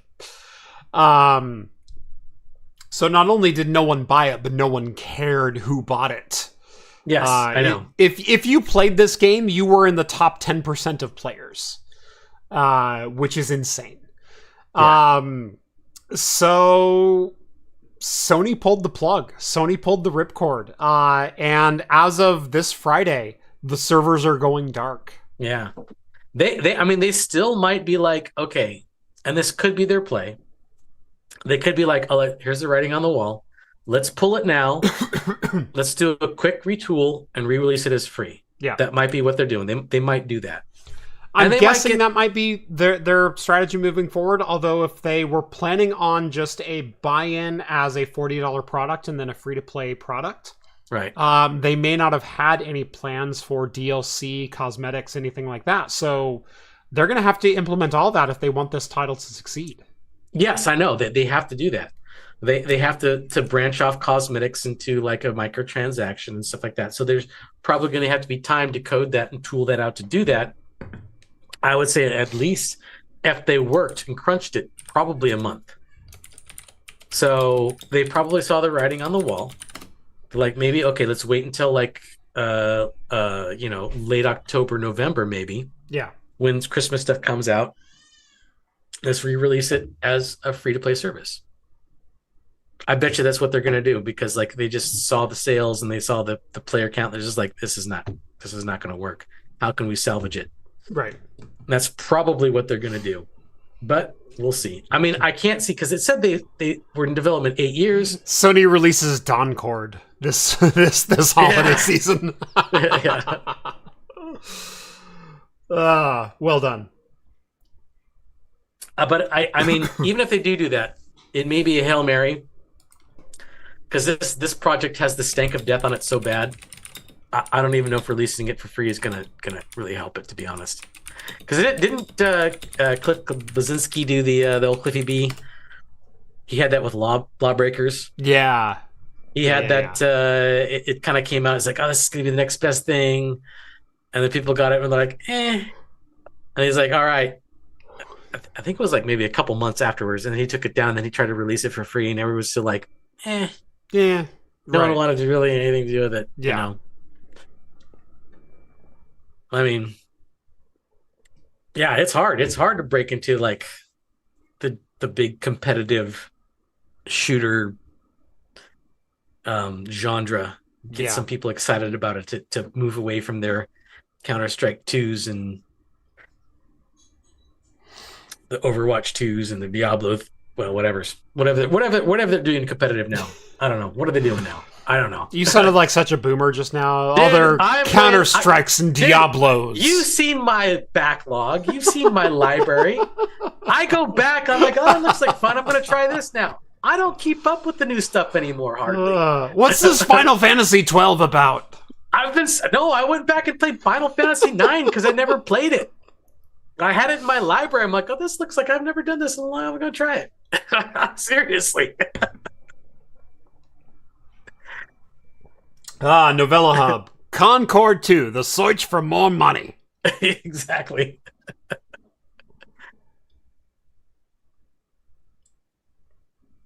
So yeah, Sony took it on the chin this week. Intel's taken it on the chin. Yep. For many weeks, it seems. Did the Beerinator ship to me, or do I have the Beerinator installed? Actually, I have a cool plan for the area back behind me. Since the fridge died, I've been thinking about how best to like re-engineer this section of the office before I get my new studio, which eventually, Lord willing. Yeah, Lord willing, I'll get the new studio. I haven't really talked about this aspect of it, so maybe I'll give a quick update here. And I think it's because I came a little bit more to terms with what happened over this last week, because people were asking about it at 45 Drives. The new studio. So what happened last year was I thought I was in a position to build a new studio, and I solicited the sale of bricks for a new studio. Hey, buy me a brick, because I am well on my way to building a studio. In August of last year, all of my advertising partners decided to pull out all at once. Yes. So Linode, longtime advertiser, they said at the end of the year, we're pulling out. I also had a couple other longtime advertisers that said we're not buying ads anymore. Like the economy is just as it is. We can't buy ads. And so I lost all of my ad revenue, like 65% of my overall revenue, within 4 weeks of each other. And I'm still clawing at getting some of that back. I have some ad partners on that have signed on recently, that have signed on to some semi-long-term deals. But I'm still working at getting that back. And this is a year later. And when you're planning on having a certain amount of ad revenue and then it doesn't show up, and when you receive $10,000 in donations for people buying bricks and also take out a $20,000 loan to buy your studio, and then your ad revenue dries up, you use that $20,000 to float you through the rest of the year. Right. Which means now I don't have money to build a studio and I'm $20,000 in debt. That's what happened. Part of it was definitely zoning, was definitely getting the city on board with what I was doing. The city eventually got on board with what I was doing, but by the time they got on board, I didn't have the money to do it. And so I'm working on clawing all that back right now, and I'm getting there. But I also have a family of 5, and I'm the sole breadwinner for the family, and so like the monthly expenses versus like what I can spend on a studio, it's not great. The money for the bricks is still set aside in its own account, but it's about 1/3 of what I need to actually build my studio. So it's there to supplement it, but you haven't quite gotten it up. Right, and I'm still probably 12 months away from paying off the $20,000 loan that I took out to build the rest of the studio. So moment of vulnerability for like I thought I had made it, and then all of a sudden reality kicked me in the balls. So is what it is. But anyway, plans for the corner. Just the fridge. The fridge died. And I went, I don't even have money to replace the fridge. That was like a $400 fridge when I bought it. And it's like, do I build a new compressor? Do I like refurbish this fridge because I love the look of the fridge? Or do I do something different? I thought I wanted to do something different. What I want to do is I want to find a wine cooler online so I can keep all of my barrel aged stuff at a good cellar temperature. So I want like a 50 bottle cellar aging system in there. But that only accounts for like the bottom. Yeah, it doesn't take much for that. Right, like a 50 bottle wine cooler ends about there. But you can get a mini fridge on top of that if you really wanted to. The other thought was my home lab, my server rack has expanded to the point where I don't have space to put anything that I'm actually currently working on. So if I'm reviewing a switch or a server or anything like that, it doesn't have a place to live in my office. Why don't I do like a wine cooler on the bottom and then a server rack, like a 15U server rack above that? And then the Beerinator came out. The Beerinator that's 45 drives promised me a year ago. And then finally built me this year and will be shipped to me shortly.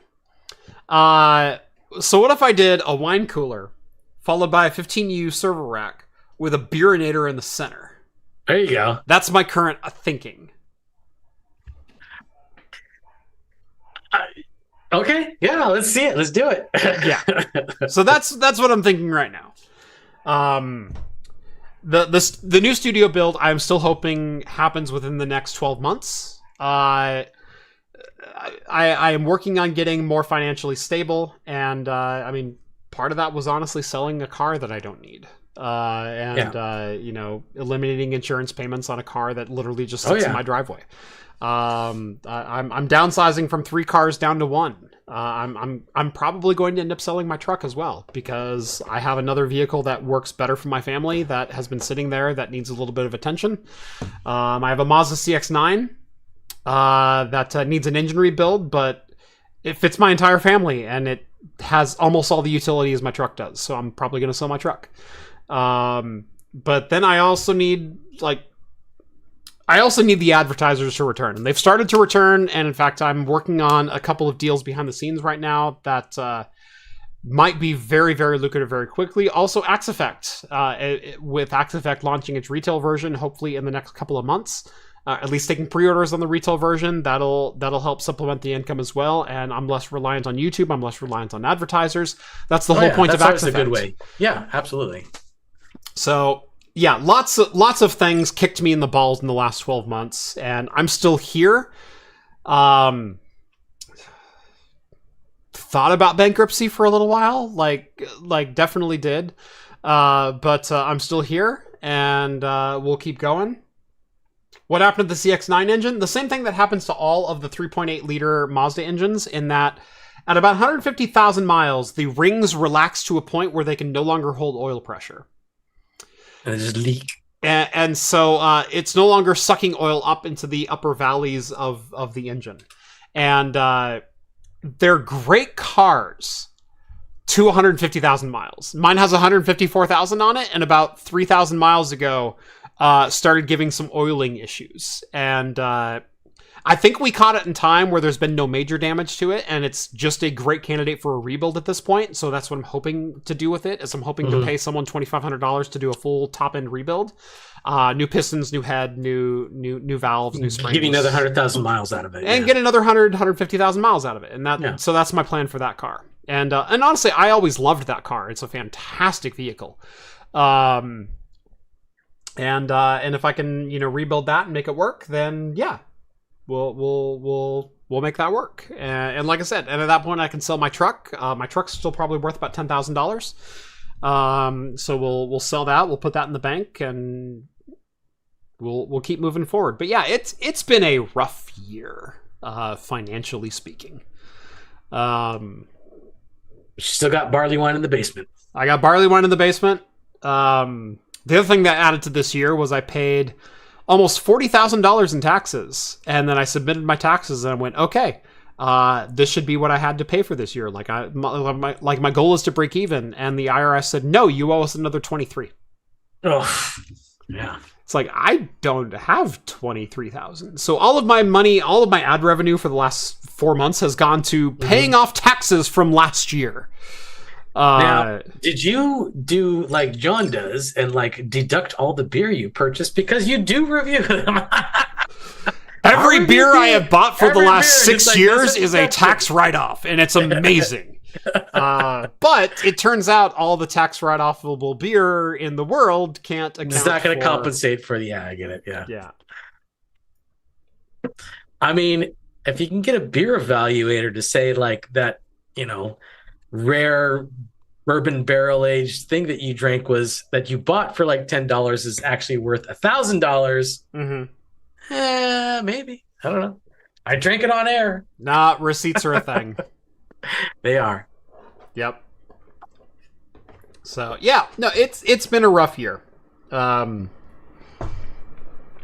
I told my wife when I cleaned my office, this is what depression looks like. But no, my office is clean, and things are starting to look up a little bit. Anything below 0 is still 0 in a tax auditor's eyes. That's exactly right. So yeah, we're working on moving forward. You always think you are totally prepared to start a small business on your own, and sometimes reality kicks you in the balls. And this last year, reality kicked me in the balls a bit. But moving forward, I think I have a much better handle on the financial aspect of running this business. Certainly we're adding, other revenue streams like the retail aspect of it, both the merch store and Axe Effect as a product, which Axe Effect is going to continue to evolve as we move forward. And the more I can diversify my income streams, the more I can normalize my income streams, and the more I can make sure the things that need to be paid are being paid, and that I also have space to work in, we're all going to be better for it. These are things that you never hear from YouTube creators, and I wish more people talked about, because it's not an easy business to live in. But yeah, get a better accountant. I have a pretty decent accountant. And he's helped me through the last couple of years. He's actually been my accountant since 2019. So he's purple. He's got fangs. He's counts on Sesame Street. That's right. He does a real good job on there. Very popular accountant. Yeah, he's got a very recognizable laugh. Yeah, everybody knows him. Yeah. But yeah. Here's to 2025, because there we go. Because the last it's only a few months away. Yeah. Do you regret you doing YouTube full time? I do not. It has afforded me so much opportunity as a company, as for growth, for expansion in this platform that I love. I love doing YouTube. It's certainly caused some heartache. It certainly caused some unexpected, headaches and financial distress and things like that I didn't expect to see coming. But at the same time, it's also given me the opportunity to be here at home for my family, especially when they need me the most. For those who don't know, I have 3 children with autism, and with the latest diagnosis specifications, they go with levels, level 1, 2, and 3, 1 being the least impacted and 3 being the most impacted. My children in order are level 1, 2, and 3. My youngest being baby X, who I announced on the channel, who was born in 2021. He is nonverbal autistic. He is, boy, he is a character. He's a lot of fun. He's my best buddy in the whole world, but that does not come without its own struggles. Oh, yeah. And so, with the job I had before, I would not be able to support him in the way that I do. And having the job that I have now allows me to be here for my family when they need my support more than anything else. So, do I regret going YouTube? Sure, steady insurance might be nice. Oh yeah. Like there's definitely some aspects that my old job provided that I don't have now, but at the same time, I wouldn't have been able to provide for my family the same way. And so, no, I don't regret it. It's come with some difficulties. It's come with some learning experiences, but I've learned from them. And I think the opportunities on the next couple of years are far and above what I ever could have expected from private employment. So, yeah. I appreciate everyone's support. How's that? Yeah. Oh yeah. All the Discord and super chats, that all helps. Yep. I don't see any of it. I don't care. I got plenty of beer. Yep. Yeah, there's always going to be beer here. Yeah, it's always going to be there. Yeah. I can make my own. It's fine. Yeah. In fact, I still have 5 gallons of cider sitting in my garage. Nice. That I haven't even drank yet. It's from last year. I made it last year and I still haven't drank it yet.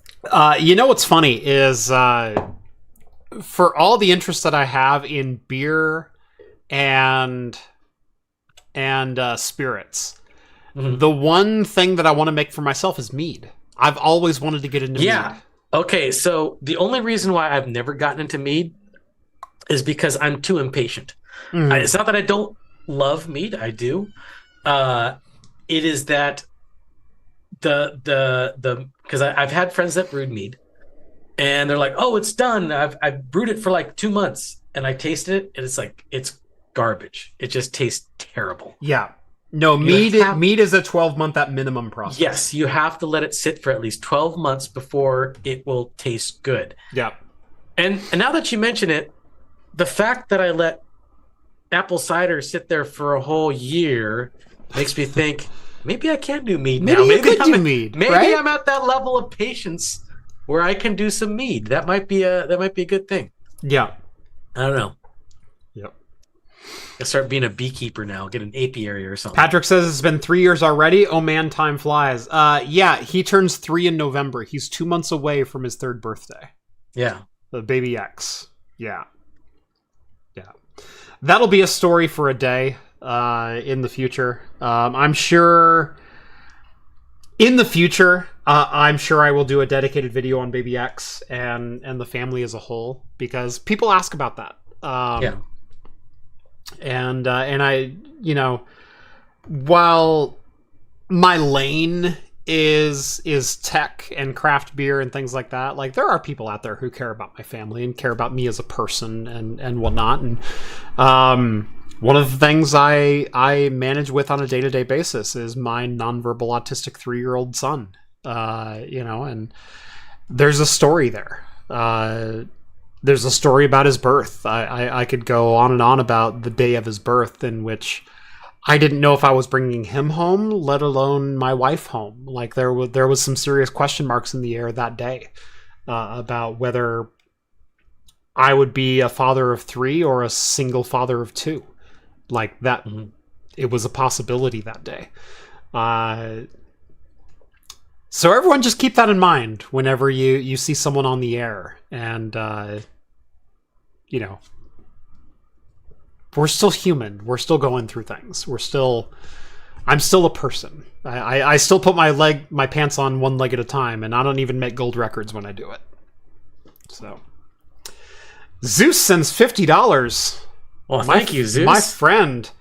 For more tax write-off, beer and eBay hardware. Writing it off makes the beer free, right? That's exactly right. That's what it is. It's exactly right.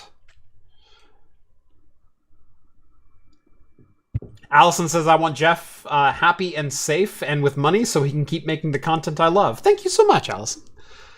And you've kept me flush with beer. I was actually looking at one of your beers earlier today. So Allison sent me a couple beers 2 weeks ago. I opened them on the show, and I went, no, tonight I need a barley wine. A barley wine, yeah. But your beers were front and center in my fridge, and I totally considered them.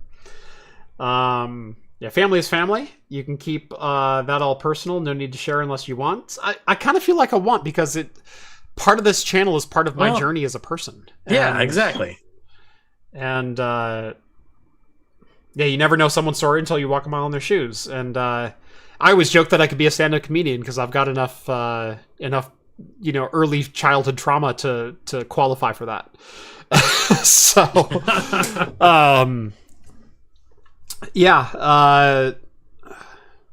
it's been an interesting year. It's been an interesting 3 years, to put it mildly. And seeing my car drive off in someone else's hands today, kind of put a finality on part of my life, but at the same time, like, also makes me encouraged for the future. Like, yeah.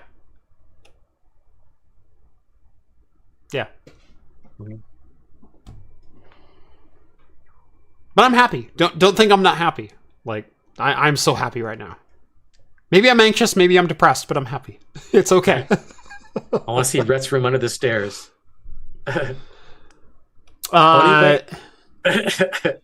Wait, here's okay, you guys all saw the last time Rhett was on the stream, right? Yes. Here's my impersonation of Rhett. Hey guys, I'm Rhett. What's up, guys? I even gave him that camera, and the problem is he's putting it like right here. I know. Yeah. No, what's funny is we live in a split level house, and so there is a room under the stairs. It's actually my daughter's room that's under the stairs. So you walk in her front door, and the stairs go like this. Yeah. And then my daughter has the room under the landing. And then the stairway goes above her.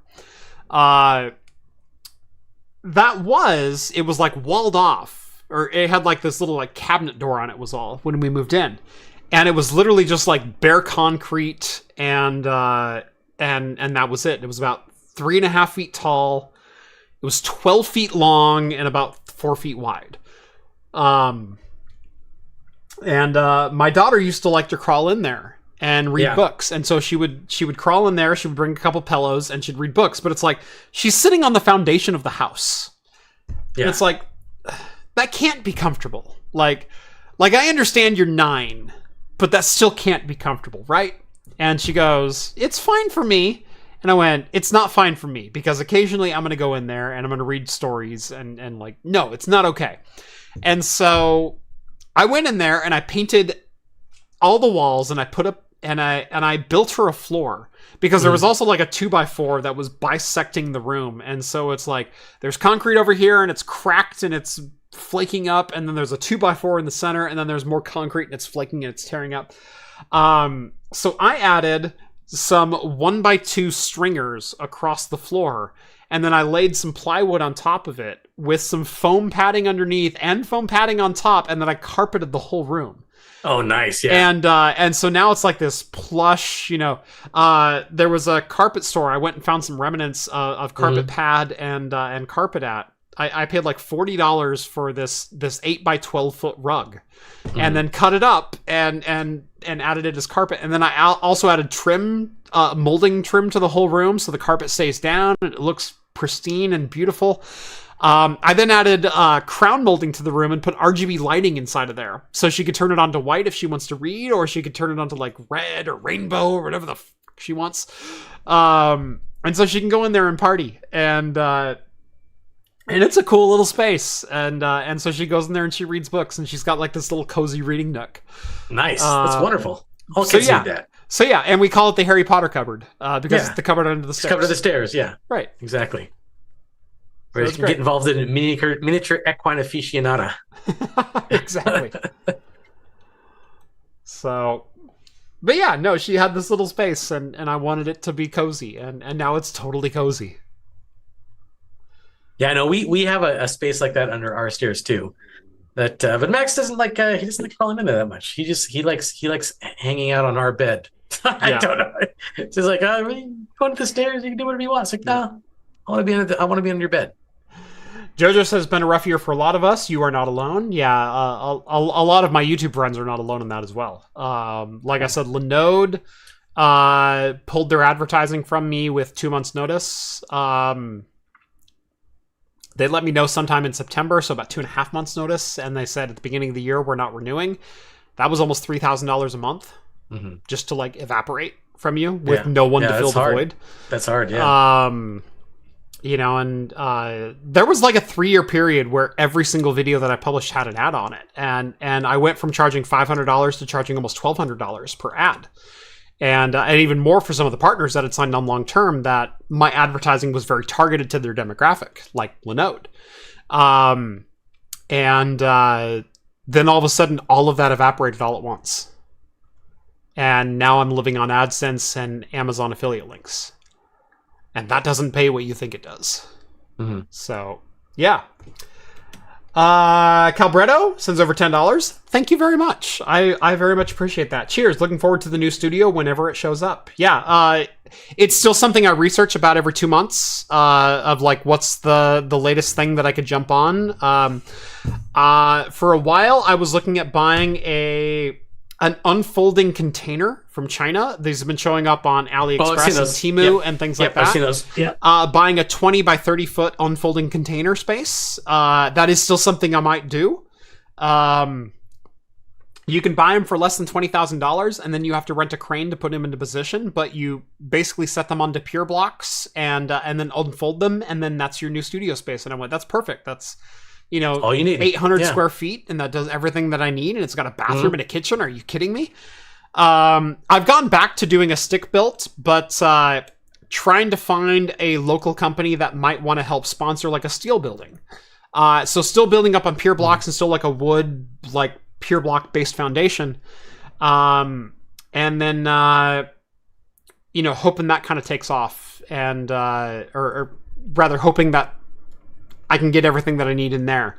The latest that I'm looking at is building like a 16 by 32 building that's 2 stories. And so that's about 1,000 square feet all told. And I think the downstairs simply for shooting and the upstairs simply for administration or podcast or editing or things like that. I think that would work pretty well. Let's see.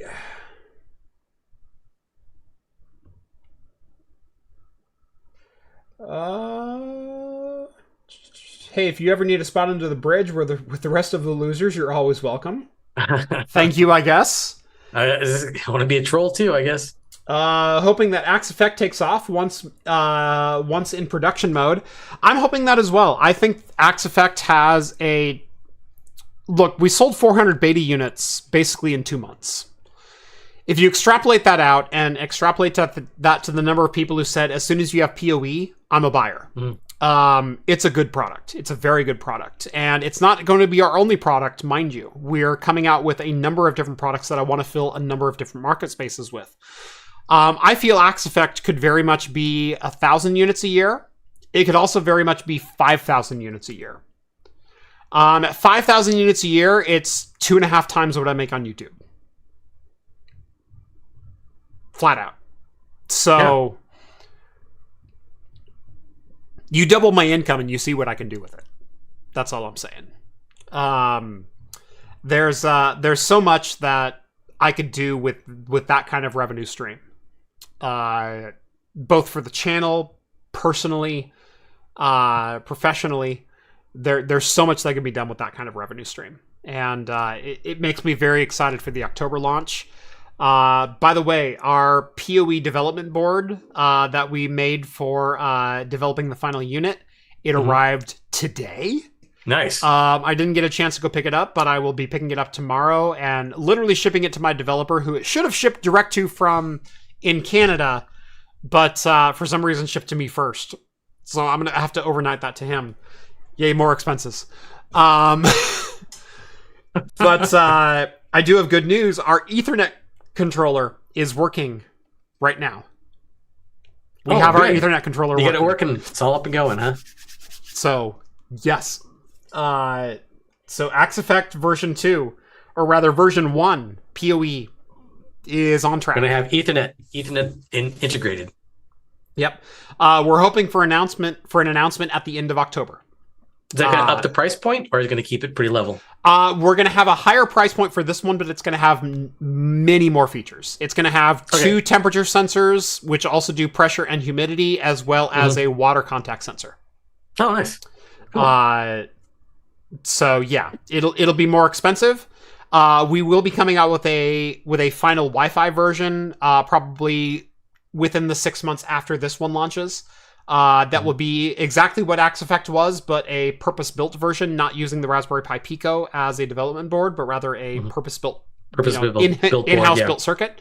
Right. And then we are also going to be in the next year coming out with a professional version, which has oodles of more features, which I cannot wait to announce. All right. Oh, there's so much in development. It's got things in the pipeline. Yeah. Yeah. Remy sends over $20. 2024 isn't my favorite year right now either. Hope it ends better than it started. Also, what about the HL8s? The HL8s will begin shipping before too long. Even at 45 drives, I had a couple of revision requirements that I had for them for the final launch, and they were more than happy to acquiesce. So there's going to be more information about the HL8 coming out from them. I'm going to see if I can get a couple of the revision things shipped to me so I can show them to you. One of the things people complained about was the lack of ventilation in the case. Even though the HL8 met all ventilation requirements as required by operating temperatures for SATA and SAS SSDs in that enclosure, people went, well, what about all the extra fans? Like, you should have more fans in there, right? So I convinced them to build a front panel with a pair of 120 mil fans, so you could hook up fans if you wanted. And that'll be an add-on feature if you want. So the acrylic version is going to be the quiet, put on a desk and forget about it version. And then there's also going to be a version with fan cutouts, so you can use fans in the case if you'd like as well. Those announcements will be coming. I have no idea on price point. That's all up to 45 drives, but you have no idea the amount of input I've had on this case, and I am thrilled that you all are going to be happy with the final version, because this has been a product I've wanted to see live for a long time. Sergo Rewind sends over $10. Thank you, Vince. Much appreciated as well. YouTube won't let me send shrug emoticon, so I guess I'll just spell it out as this story now. LOL, shrug. Shrug. All right, thank you. Thank you, Vince. The Craft Computing site now shows the PoE version on there. It's on there. I will say that is a placeholder for the PoE version to come, and that is not the final price. Whether it goes down or up, I'm not sure. We're still working on final BOM costs. We're still working on final revisions on what is going to be required in that. And I need to make the profit on that to make other devices make sense, and development on future devices make sense. Mm-hmm. You know, I'm not in this for net negative or even break even. This has to exist for a profit. Yeah, it has to. You're not doing this for no reason. In the future, right. I would love to dial down both BOM cost and cost of ownership and make these even more affordable. But I'm coming in at a price point that makes sense for the market as it exists today. And the market that exists today still seriously undercuts the competition. Yeah. So Right now, I'm estimating my PoE cost with a single temperature sensor at $90, and then additional temperature sensors will cost you more than that. That's the only thing that I'm willing to say at this point. The price may be $100 once our final bomb comes in. We're still very much working on that, but definitely more information to come. So stay tuned. Yeah. Autographed limited editions. Yes, then we'll put those out. I mean, sure. Why not? All signed cases. That's fine with me. You want Jeff to pee on it, it's going to cost a little bit more than just an autograph. I mean, I can toss the case in with some bath water if that's more your jam. Yeah, sure. It's whatever. They'll chug an IPA, then pee on it. Yeah. The extra piney scent to it. Yeah. Tripic says, what, the $400 Eaton temp sensor that you need a $1,000 UPS to use? Right. I know I'm seriously undercutting the market. My plan is to seriously undercut the market and then slightly overcut the market to put them in a very weird position. That's my long-term goal. So that's why the Pro version is going to be coming down the line eventually, and that's going to offer way more features than is even conceivable to Eaton's tiny human brains right now. Love you, Eaton, but you have an overpriced product, and I'm going to kill you. Well, that's the idea, right? So, yeah. Lots of fun announcements coming on that. Starting with the PoE version. PoE, temperature, humidity, and pressure sensor. $90 entry price. Works with anything. Plugs into your rack. Does all the good things. 10 times better than you're used to them doing. So, I don't know how much better I could sell this. You gotta make an OnlyFans for your Axe Effects that says you plugs into the rack. Mm-hmm. There you go. That's right. Oh, I forgot. You need the $200 gigabit Ethernet management card to make it work. That's also true of Eaton, although it's not true with APC. APC, it comes with the network card. The medical industry will pay you are leaving money on the table by not expanding. Trust me, I plan on expanding. Very much so. I'm getting a device to market that makes a lot of sense for the home lab and small medium business community. I've not forgotten about the data center community. Your device is coming later. Start small, go big. Start small, go big. Yeah.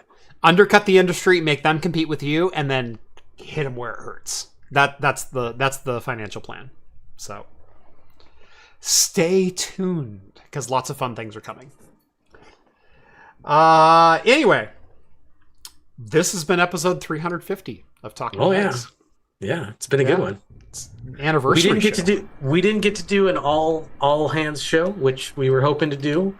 Just didn't work out this week. Different people were busy. It's fine. Yep. Maybe 351, maybe 352. Yeah, we'll have an all hands show. We'll try to get one in pretty soon. We'll try to get one pretty soon because those are always fun. Those are my favorites. Yep. Yeah, we try to get everyone together once a year. That's every 50 episodes. We did our episode 300 about this time last year. Yeah. Usually I take about 2 weeks off per year, and so about every 50 weeks works out to be like the same week every year, and this year just didn't quite work out. Yeah. But stay tuned for an announcement of an all hands show. That is me, John, Rhett, and Steve all around the same table drinking the same beer. Usually from a tap house or brewery around us. I'm going to try to find us a really fun place to visit. I mean, San Dieg's always great, but other places are good too. We can try something. I wonder if we could do it from the Speakeasy. That would be fun. That'd be a lot of fun. That would be really cool. Because we can do more than just beer. Yep. I bet we could get the Speakeasy. I bet we could too. I think we almost have it. And then they're like, I've done a podcast from their official location before. I've not asked them about doing it from the Speakeasy. Oh, okay. All right. We can try. I bet we could get the Speakeasy, and I bet we could get access to anyone who wants to view in person access to the Speakeasy. Well, it's because like the Speakeasy on a Friday, Saturday night, no way, because that's their busiest night. Wednesday night, but Wednesday night, no problem. Probably no problem. Right? No problem. Yeah. Yeah. No, I bet we could do that. Yeah. Yeah. That would be fun. Anyway, thank you all so much for watching. episode 350. Join us every Wednesday night at 6 p.m. Pacific time for the latest in beer and tech news. Like the video if you liked it. Subscribe to Craft Computing if you haven't done so already. Hit us up for some merch. We have some fantastic custom nucleated pint glasses. We have coasters, whiskey stones, all kinds of fun merch to help you start drinking like a pro. Manhattan and old-fashioned episode. Oh, the old-fashioned speakeasy? Don't tempt me. Don't tempt me. God. I will absolutely be there for that. I love old fashions. I took Rhett down for his first visit to the speakeasy, and said, "Give us an old fashioned," and they were doing smoked old fashions. Oh, yeah. And so they did the whole glass under the smoker, and then cap it off, and so good, so good. I know. The smoky, the sweet, the savory, it's all good stuff. After I took Rhett down there, I bought a smoker for myself. I own a smoker, and I do my own smoked old fashions now. How'd it turn out? Pretty good? Oh, it's so good? Yeah. Got some cedar chips and everything. I have like 5 different types of wood chips that I've sourced from so many different locations. Wood, cedar. I've got cherry, I've got cedar, I've got oak, I've got whatever you want, I've got it. Hickory, I've got hickory. Yeah. Oh, hickory, yeah. Interesting. Anyway, thank you all so much for watching. And as always, we will see you in the next video. See you guys. Cheers, everyone.